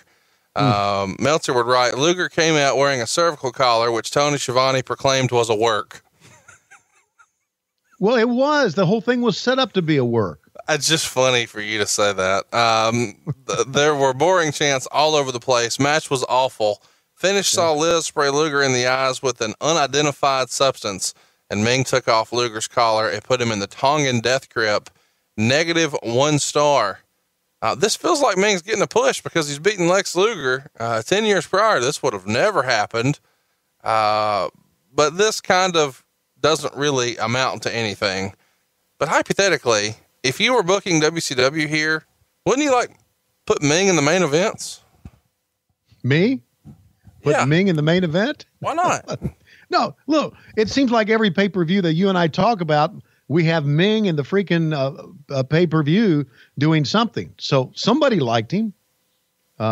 Somebody enjoyed what he did. I always did because, we all knew that Ming, Ming, we talked about this before, but Ming as a backstage guy was over with everybody. Sure. Over with everybody because he was a legit badass. But this was a match to further an angle. That's all this was. To further an angle about Liz and Luger and Luger being a chicken shit heel or just a chicken shit. It was. I said it was. Did I say the word work on the air? I don't remember. As I said, I turned down the commentary. Hey, let me ask you this. When Liz sprayed Luger in the eyes, Meltzer called it an unidentified substance. Would Klondike Bill have enjoyed Liz spraying him in the eyes with an unidentified substance? Oh, he would have had her do it twice. As a matter of fact, when I want the fans to go back and take a look at the Goldberg entrance to the match against Sid Vicious, and you'll see Klondike Bill standing back there about 1 year before he passed away. Oh, wow. So that's wonderful. He would have loved Liz to spray him with something. Next up, we see David Flair, and Meltzer wrote, David Flair was seen stroking his crowbar. Boy, that was weird. David Flair was in an unwinnable position here. Sure. A super nice guy, gets a bad rap from wrestling fans. He didn't ask to be in this spot. It was right place, right time, legacy in the business. And they threw him on TV clearly before he's ready. And so David in real life has kind of joked, I did wrestling in reverse. Instead of starting out working the independents and armories and then working to be on the big show, I was on the big show and then I finished working in the independents and the armories. Do you have any memories of working with David Flair? Because you had known David since he was a little kid. Yeah, I really felt sorry for David being put in this position. I thought David, as far as trying to portray this young man who was obviously in love with Kimberly and who had been scorned by Kimberly and who was upset, I thought he played the character very, very well. And I felt sorry for him. I thought, look, it can't be easy being Ric Flair's son. I mean, it's unwinnable. There's you're always going to be compared. And Charlotte's had an uphill battle, but at least, this sounds weird, but at least because she is a female performer, the comparison doesn't go as deep. Certain people are going to give a little bit more creative license to what she is able to do or isn't able to do within the context of a woman's match. But if your dad is Ric Flair, they expect you to go out here and work 60-minute Broadways and put on clinics and win Wrestler of the Year. And that's just not possible. No-win situation for the kid. I'm not so sure. And knowing David as well as I did, and I didn't hang out with David or have family picnics with him, but I'm not so sure David really aspired to be a wrestler at the beginning. Maybe I'm wrong. Do you know something different than I know? No, I think he was kind of put into this and coerced into this, and who wouldn't try to do it, right? Yeah, and it happens when he's very young, and it's a significant amount of money, especially when you're that age. Right. And then when you're there, you meet Stacy Keibler. How about this? If I'm a teenager and I'm hooking up with Stacy Keibler, and you're giving me checks with commas in it every week, I'll see you next Monday. I'm in. You damn straight. And I'll do whatever you want. Yeah. I'll play the goof, and I'll play the kid that is out of control, and I'll get into an angle that is very uncomfortable because it is an uncomfortable angle, this whole thing. All right. So there's lots of silly booking here. Let's just kind of recap what we've had so far. We've had Creative Control interfere in the Jarrett Benoit match and a guitar shot. We had the Misfits and Medusa. We had both of them involved. We've had a planted fan. We've had distracting music from the Filthy Animals Revolution match. We've had Creative Control and Jarrett interfere in the Kurt Hennig match. We've had Luger get involved with the Sting and Bret match. We've got the Dr. Death Oklahoma stuff. We've got the Wall and one of the Misfits getting involved in the Berlyn match. It feels like at this point, every match has had some bullshit. No clean finishes. Is this just a booking MO of Vince Russo where he thought fans don't care about the matches, they care about the storyline, even on pay-per-view? With no question. That's how Vince booked. Everything was, not everything, but everything seemed to feed a storyline. Ming going over Lex Luger fed another storyline going forward. And that's all this was about. Again, you go back to the pre-Vince Russo days. We never had pay-per-views and nitros filled with this much stuff, to the point of where it was too much. I remember leaving some of Vince Russo's meetings thinking, and the way he would present the show to us, thinking, man, this is going to be a hell of a show. We got all kinds of shit going on. This is going to be a hell of a show. And then the execution of it was shitty at times. A lot of that had to do with guys not being able to perform, like an Evan Courageous. Right. And a lot of it had to do with just being too much. You know, you got sometimes I always thought you got to give this show and what we do a chance to breathe. And sometimes we didn't do that. And this was a perfect example of it. But in the venue that we were in, if you give the show a chance to breathe, there's going to be some jack off holding up a sign. So, which reminded me of this. I always thought, you know, holding up the signs were pretty cool, but it got to be disconcerting at times because the guys would look on the monitor. You know, we had the entrance monitor. Yeah. I thought we had a pretty good looking entrance, actually. Yeah. Okay. But why, and I often brought this up to Craig, why are we showing the program feed on the freaking monitor? Because now they look to their right, they see themselves on the big screen, and they would throw up their hands, which to me took away from the match because they didn't give a shit about the match. They just give a shit about themselves and the signs. Understand that. Understand what type of era we were in. But I always thought that we should not put it on the big screen to where they could see themselves. I always thought that was our mistake. At one point during the pay-per-view, off camera, the crowd starts chanting, and I believe they're chanting at a woman in the crowd. Yeah. Can you speak to that? What was going on? Don't know, but I agree. They were chanting something. And, again, I just thought, is it maybe a female, what happened when listener, showing her, rumor and innuendo? Could be. Do we have female listeners to what happened when? 1.8%. Really? Yeah. We haven't chased any of them away with all the F-bombs that you throw down? The 1.8% is comprised of Deborah McMichael and Medusa. Baby. So at least 4 good reasons to support our listeners. Next up, Scott Hall retains both the U.S. and TV title. That's right. He's coming to the ring wearing both of these. I thought this was a cool look for him. A lot of people say Scott Hall didn't have a significant singles run, but he's the U.S. and the TV champion at the same time. Come on. Here he pins Booker T after about 6 minutes. Rick Steiner was announced as being injured based on an angle from the previous Monday, and because of that, he forfeited the TV title to Scott Hall. Process what I just said there. Rick Steiner's injured, so he just forfeits it to Scott Hall. Usually when someone is injured and can't defend the belt, don't they have a tournament? This is Meltzer in the news. We already had a tournament going on. So yeah, just give it to a guy. Makes total sense. Sure. Booker T never seemed comfortable out there and didn't react well to being booed. This is from the Observer. He messed up his sidekick after the breakdance spot. Creative Control ran in and distracted Booker T, leading to Hall getting a win with an outsider's edge. After the match, Jarrett and Control were destroying T when the lights went out. When they came back on, Midnight and Tea cleaned house, 3/4 star. Up to this point, is this one of the worst shows you have been booked on as far as just crazy interference, no clean finishes?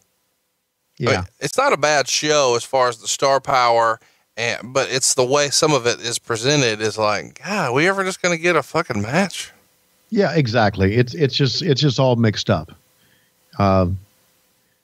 Couple things about this match. Scott Hall is over like hell. Oh my gosh. And again, yeah. And again, that's because this is WWE territory. One of the things, and this is so WCW. Scott Hall came out, and you know how he would always look around and say, "Hey, yo." Mm-hmm. Scott had been burned so many times by the sound not being up when he would say, "Hey, yo," that if you go back and watch this, he paused to say, "Hey, yo," so the sound guy would be ready. And he even looked at the microphone as if to say, "Is this thing on?" before he would say, "Hey, yo." To me, that smacked of WCW back then. It smacked of it. Why can't you guys get this right? I that. If you know you've got all these, I mean, we hear so much about Craig Leathers and some of the other production people. How do you get this wrong to the point where the performers have no confidence? Yeah. Look, to me, and I'm not blaming any one person for this because you had an audio guy in the truck and then another guy, I guess, in the arena. But to me, the audio always, forever, was not there when it needed to be, more times than not. And that goes back to the director, right? I can't argue that. Because he's controlling all that. But another thing is not making an excuse for the production, but again, there was a lot of shit going on. All of a sudden, we're a wrestling company, and now we're an entertainment company, kind of like the WWE with a WWE writer in charge. And a lot of times it was just too much for us. And you could see it. You could absolutely see it. It was just too much for us. So I can't answer how it was historically wrong, but it seemed to me that it was always historically, it always, something went wrong with audio. I even think that when Oklahoma or Tony Marinara sat down, their mic was not on. Next up, we've got David Flair. He goes to a non-decision with Kimberly in a match that never really took place. This is word for word from the Observer here. This match /angle/atrocity was living proof that at least a semblance of wrestling ability is needed when you are inside the ring to entertain the audience. Kimberly threw a low blow. Flair didn't sell it as he had a protective cup on. Flair decked Nick Patrick and threatened Kimberly. Fans were hating this. Kimberly was on her knees, threatening or promising David, which distracted him just long enough so she could pull his cup out and give him a low blow and then put the cup in his mouth. He recovered. Canyon showed up and was laying out Flair until Flair came back and nailed him with the tire iron. DDP ran in and put the diamond cutter on Flair and was limping around to sell his injury. Then he took the tire iron and was about to kill Flair with it. Arn Anderson ran in and took the tire iron and hovered over Flair. Flair got up and turned on Anderson and laid him out with a 2x4, ending with Anderson doing a stretcher job. Judging from the crowd reaction, literally nobody bought the stretcher job. Everyone left the ring and the entire crowd started booing heavily. -2 stars. What did you think of this? This is something that I had kind of forgotten about. What did you think? Well, okay. And now we're talking 18 years ago. But still, if you think about, and I'm being very serious here, if you think about domestic violence, it's the wrong thing. It's the wrong thing to do. We had women taking bumps all over the place in this show. Did he give her, I don't remember this. Did he give her any sort of moves here? I don't remember that either. No, I don't think that he did. I think they kind of skirted the issue a little bit here. Well, here's what entertained me. 2 things. The way she looked coming to the ring. And Arn Anderson on the stretcher. is the greatest thing. It owned me. Everything Arn does was gold to me. And his facial expression when he's on the stretcher is the funniest thing ever. Yeah. It's like someone put an air hose up his ass and his eyeballs are ready to pop out. But you know what I also remember about this match, and I thought we were taking a little bit too far. It looked like when she reached in to get the cup out, it looked like she was getting ready to do something else, didn't it? No, yeah, I don't think that's what they're clearly teasing here, right? Yeah, I mean, I think even Heenan and I sold that. How ridiculous is that? I'm thinking if she's going to take any bumps, she's going to come right out of that top. Out of it. I think that's part of the plan. I think the idea here is put her in this skimpy of a top, hoping that she has a wardrobe malfunction. And then at the same time, let's go ahead and tease, I don't know, oral sex on pay-per-view. I don't know another way to say that. It was a combination of a crazy kid, domestic violence, oral sex, and I don't know. It was and a stretcher job with a tire iron. He calls it a tire iron, but I thought it was a crowbar. It's just right. What were they? I went back and listened to it a couple times when Arn was being sent out. What were they chanting? They were chanting something. I think they were chanting to a woman in the crowd. Okay, that's when it happened. All right. I think that the woman in the crowd is getting the chance there, and I think they're asking her to show something. Oh, but they're actually chanting at Kimberly a phrase at David when he's in the corner. This whole thing is so bad. It's actually kind of good. Yeah. It doesn't belong on a pay-per-view, I don't think. No, it doesn't belong in wrestling. It doesn't belong anyway. It's a turd, but it was a hilarious But it was a turd. I guess we're saying it's a good turd, right? Well, it's one of those things where sometimes it's so bad it's good. Kind of like the broken Matt Hardy stuff this last year in TNA. They did some final deletion stuff. Well, some of it is so over the top ridiculous that it's kind of good. And I feel like that's what this was. Next up, we've got something we never thought we wanted to see. Bill Goldberg and Sid Vicious in a match. It's an I Quit match because both of these guys have devastating submission moves. What's your favorite Sid Vicious submission hold? My favorite submission hold? Well, it's an I Quit match, so. Sid just had one thing. He just had one thing, so. What was his one thing? Choke slam. Oh, okay. I didn't know if you knew something off camera. Okay, no. I see what you're looking for here. I'm not looking for it, but I know you were. Crowd heat was dead within 1 minute, according to Meltzer. Sid dominated, throwing his patented worst punches in wrestling since Blackjack Mulligan retired. And then Sid hit 2 choke slams. Goldberg came back with an armbar. Fans hated Goldberg. Goldberg got a choke with a body scissors on the ground, and Sid passed out, and the ref stopped the match. Nobody bought the finish. Half a star. I didn't think it was possible to get Sid and Goldberg this much heat, but the idea that Sid just lost to body scissors. Has this happened since Gorgeous Ladies of Wrestling? I don't remember ever seeing a finish with body scissors. No, I agree. And it wasn't good. It was one of those, wasn't it one of those Ultimate Fighting Now submission holds? I don't watch Ultimate Fighting. I don't watch MMA.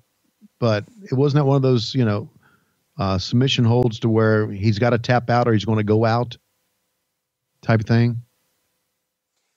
Yeah. I mean, I can get behind MMA, but even in MMA, I don't know that I've seen a finish to body scissors.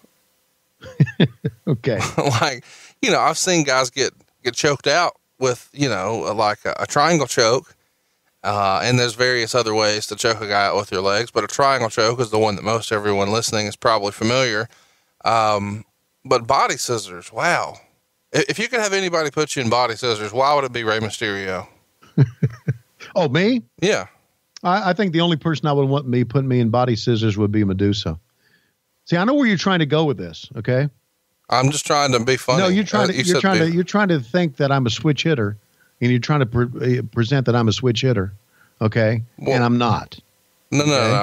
No. Listen, if I think a man is attractive, I'm going to say he's attractive. What's wrong with that? That's right. I don't think there's anything wrong with that. That's what I'm asking you. No, okay. I'm supportive of that. Okay. I don't know. This just got weird. Not as weird as David Flair and Kimberly. That was fun.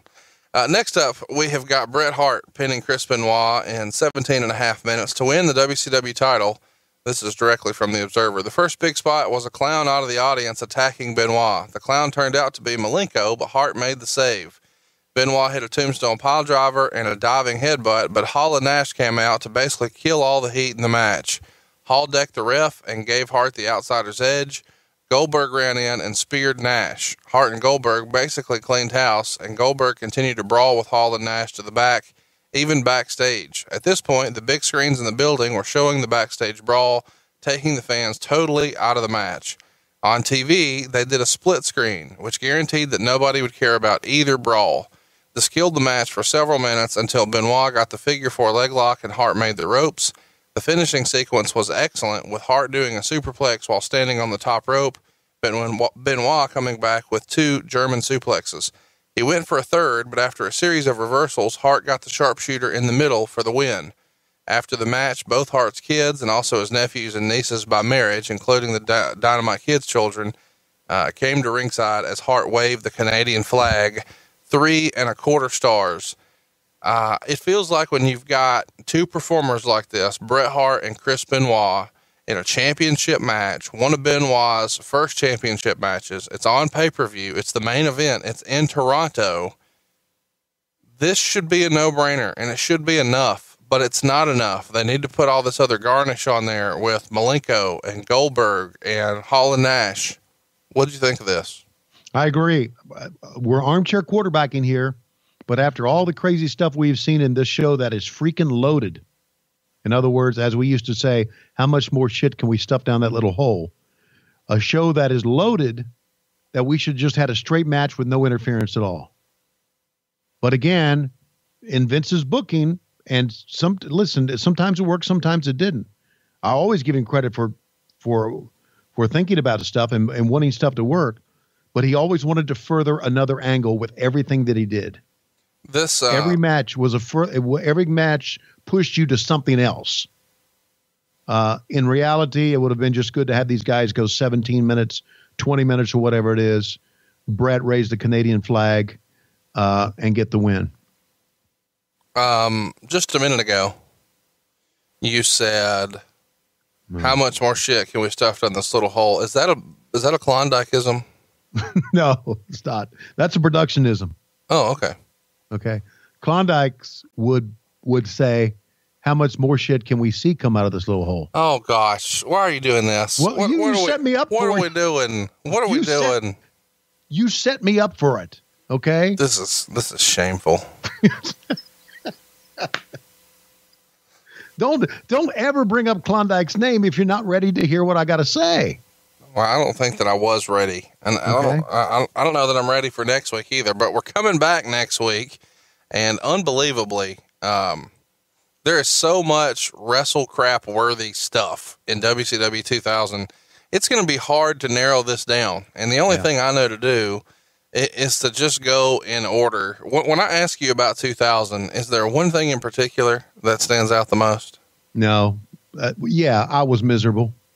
That's what stands out. I knew that the coffin on a carriage rolling downhill was more than halfway downhill. I could see the end coming, so I was miserable. Can I say something about this Toronto show that Please I kind of talked about last week? Yeah.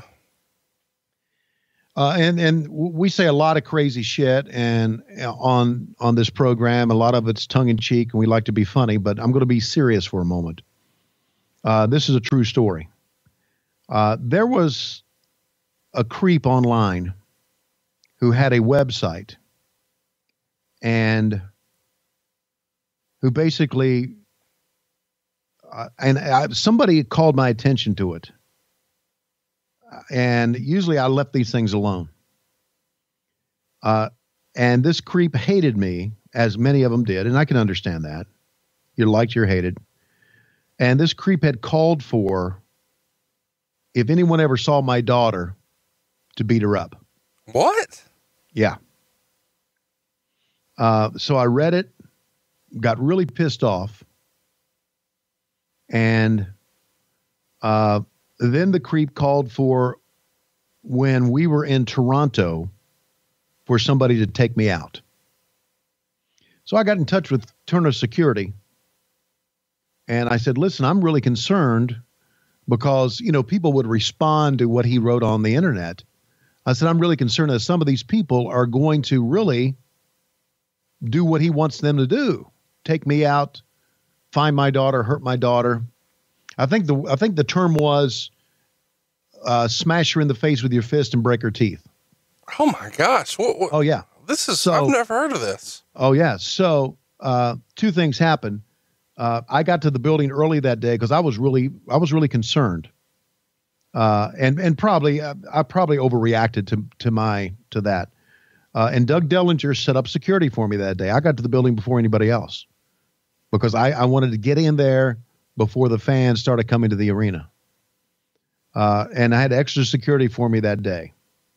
I contacted Turner Security, and Turner Security at first said, yeah, I don't know what we can do.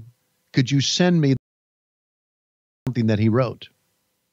So I did. In the interim, Gary Juster, who was one of our bookers, I told Gary, I said, I've turned this over to Turner Security.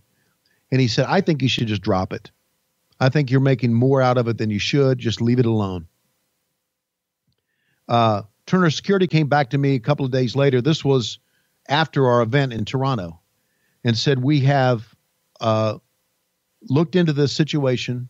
We have contacted the FBI, and we are going to shut down the website if you give us the go-ahead. And I told Turner Security, nah, forget it. And Turner Security was very angry with me because they put some work into this. Sure. And then now they're not seeing it through. Right. And the people who ran the website contacted me via email and apologized and said it would happen again. The guy contacted me through email, and we kind of got a line of conversation. Don't remember his name. I know there were some people, but not at this event in Toronto. There were some people at some of our events had a sign with his name on it. But who was this? I was pretty fucking irate that somebody would even suggest this for my daughter who didn't even know who Ric Flair was. So that's the backstory of what happened to me during that time in my life. And that situation, combined with all the shit that we were going through, was one of the things that made me a pretty miserable fuck during the last year of WCW. Well, tell us who the site was. Don't know.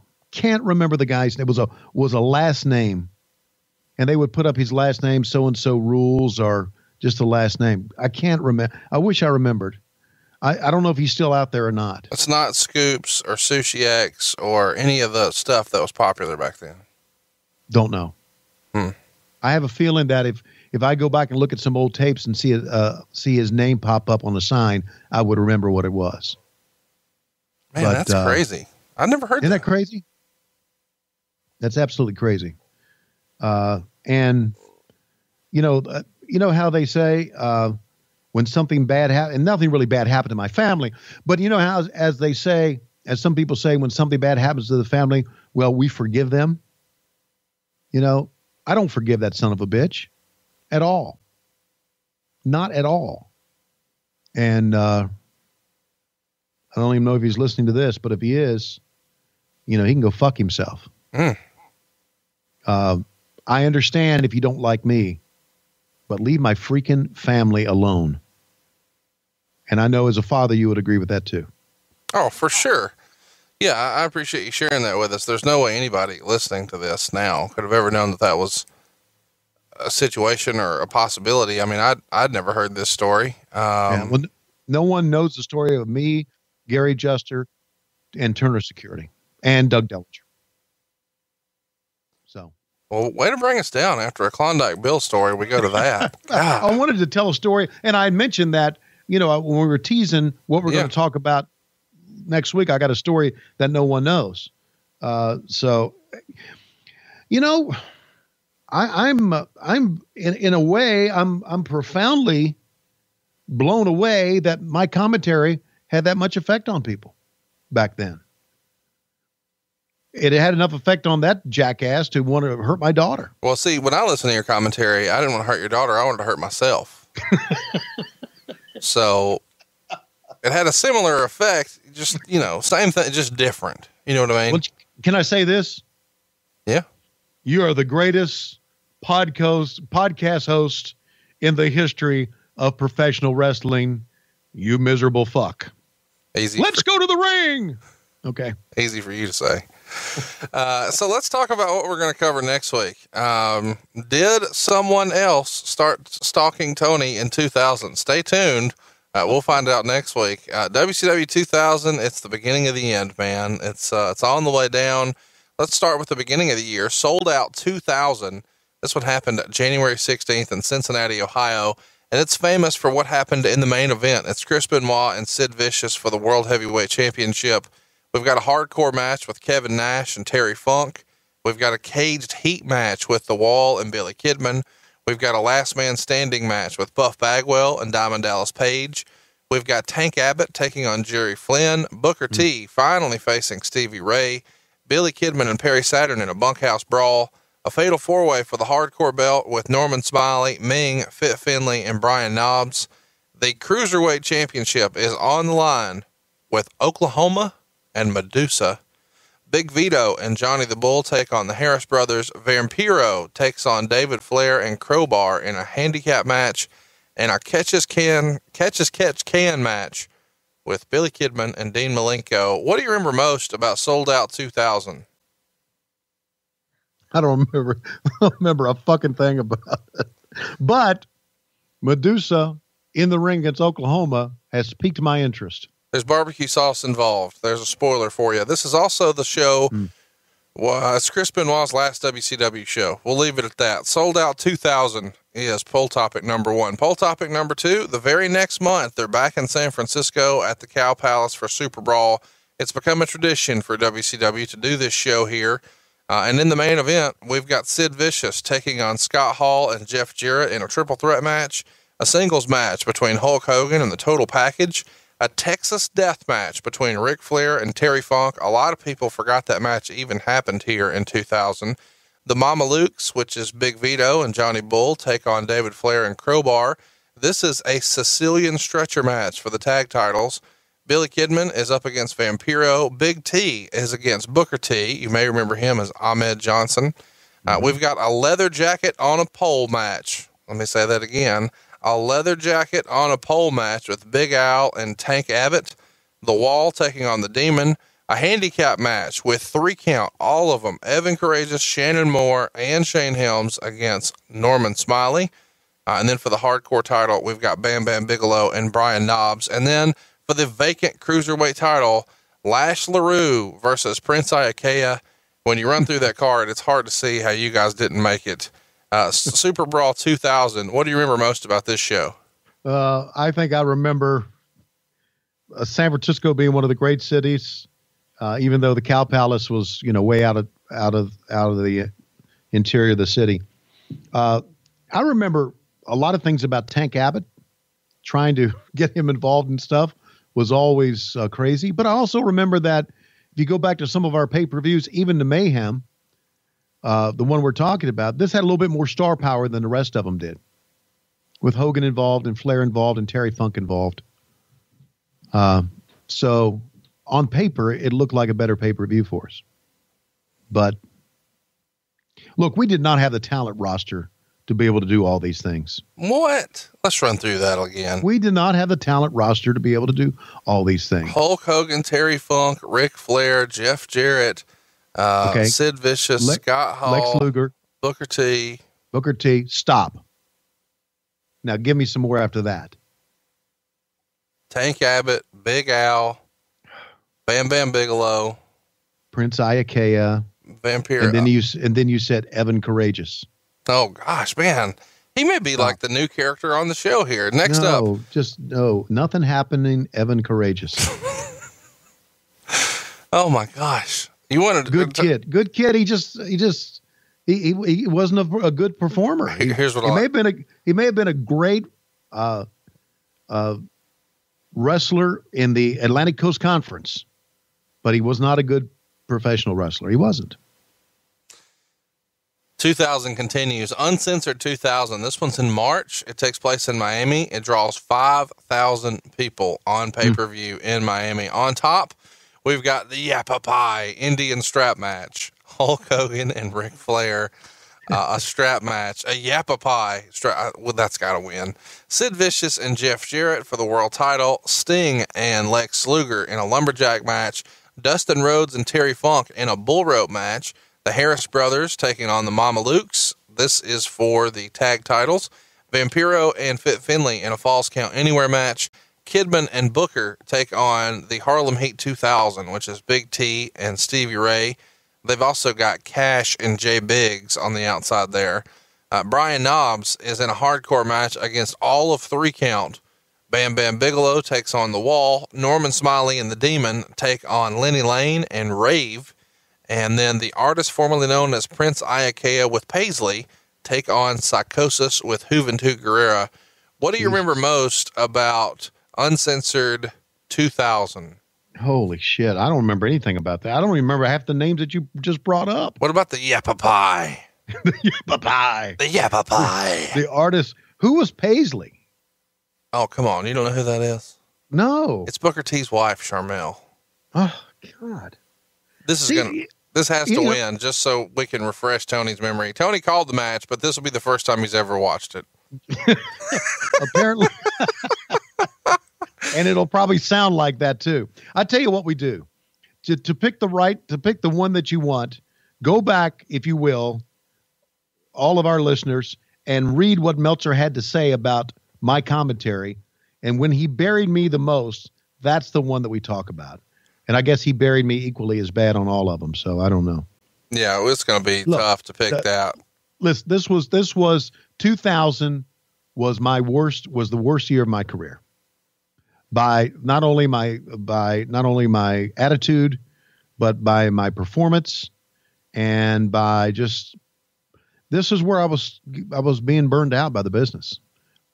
That's not an excuse. I should have been professional enough to let that go by, but this is when the greatest blank blank in the history of blank blank started, and was, and of course, hypothetically, let me just ask: have you ever, when you were spending time with Lois, referred to something as the greatest blank blank in the history of blank blank? No, that was an on-air persona thing. Well, see, you read the internet too much. Well, I was just hoping you would try to be funny. That's kind of the reason people listen. Okay. Slamboree 2000 is poll topic number 4. This one happened in May. This happens at the Kemper Arena in Kansas City, Missouri. Here, let's kind of run down what we've got here. Starting the show off, we've got Chris Candido with Tammy Lynn Sitch challenging for the Cruiserweight Championship against the artist. She is in his corner again here, Charmel Paisley. Next up, we've got the hardcore title match. This is good stuff here. Terry Funk taking on Norman Smiley and Ralphus. We've also got Sean Stasiak and Kurt Hennig in a single match. Oh, that got you. Scott Steiner with Madeja and Shakira is going to challenge Captain Hugh G. Rection for the United States Championship. Mike Awesome has this has to win. Mike Awesome has a match with Chris Kanyon. The Total Package takes on Buff Bagwell. Shane Douglas finally gets Ric Flair in the ring after years of smack talk in the ECW arena and online and in shoot interviews. It finally happened. Shane Douglas and Ric Flair. We also get Sting and Vampiro. Hulk Hogan with Horace Hogan takes on Billy Kidman with Torrie Wilson. The special guest referee here is Eric Bischoff. So let's run through what we've got so far. We've got Sonny in the WWE. We've got Ralphus wrestling with Norman Smiley against Terry Funk in a hardcore match. We've got Scott Steiner wrestling a guy whose name is Huge Erection. Buff Bagwell and Lex Luger, Douglas and Flair, Sting and Vampiro, And now Hulk Hogan and Billy Kidman, so much of this has been talked about over the years, but what you're really here for, the main event, Jeff Jarrett taking on David Arquette, the world champion, by the way, and Diamond Dallas Page. This happens inside the Ready to Rumble cage match. David Arquette is champion on pay-per-view. It happened. It's Slamboree 2000, poll topic number 4. I know I said it twice here, maybe 3 times, but there's so much fun we can have talking about WCW 2000. Slamboree 2000 has to win just because of David Arquette, does it not? It does, because I am one of the people to blame for David Arquette becoming the world champion. It's true. I was on a couple of years ago. I was on Vince Russo's podcast, and we discussed it because everyone says, I get the tweet all the time, Schiavone, are you the one to blame? Are you the one that came up with the idea of David Arquette being the world champion? The answer is no, but I was in that discussion. The way Vince Russo remembers it, it's something else. So we need to talk about that, and I'll tell you my story on what I thought happened when he became the world heavyweight champion. And there's a lot of people that say, well, that just completely destroyed the credibility of the world heavyweight championship. If you don't think our credibility was destroyed by then you weren't watching. Right. I agree. So there you go. There's your 4 poll topics. Go vote right now. It's on Twitter at WHW Monday. Just go ahead and pull up your Twitter machine. It's at WHW Monday. Throw us a follow. You'll see the poll pinned to the top. Sold Out 2000 is poll option number 1. Number 2, Super Brawl 2000. Number 3, Uncensored 2000. And last but certainly not least, Slamboree 2000. It's all things 2000. We want to remind you as well, throw us a follow on Twitter at WHW Monday and like us on Facebook. It's facebook.com/WHW Monday. We're going to give you some insight as to how you can win a copy of this brand new 4 Horsemen book from the Mid-Atlantic Gateway. If you didn't win last week and you don't think you're going to win this coming week because you're just negative, or you would like to go ahead and just make sure you get your copy as fast as possible, go pre-order right now, whw.midatlanticgateway.com. That's whw.midatlanticgateway.com. And we want to see you right here next week. We're going to give away another copy of this 4 Horsemen book. We're going to tell you what to do on our social media accounts, so go like and follow us there. And don't forget, mark your calendars, tell your friends, get the word out. June 19th, we're coming at you with another 4 Horsemen edition of What Happened When. It's the show you always wanted us to talk about. Jim Crockett Promotions, it doesn't get more Jim Crockett than the 4 Horsemen, the greatest stable ever, and we're doing it on Monday, June 19th. But next week, it's WCW 2000. Go vote in that poll right now. And Tony, when I look at the clock, I realize it's about that time. it's about that time, and ladies and gentlemen, the main event here today could be the greatest main event in the history of professional wrestling, and it is Evan Courageous against Dave Meltzer. One-on-one for the world heavyweight, well, let me make that the world shithead championship of the world. One-on-one. Oh, a big bump. Down goes Meltzer, and wait a minute, something is falling out of his ass. It's the Great Muta. Apparently the Great Muta is going to defend the title now against Evan Courageous. Nothing happening. Evan Courageous is running towards the back. Here comes the Great Muta. He's chasing him back. We're going to have to come back to you next week. The tape machines are rolling. We're out of time on WHW Monday here on the MLW Radio Network.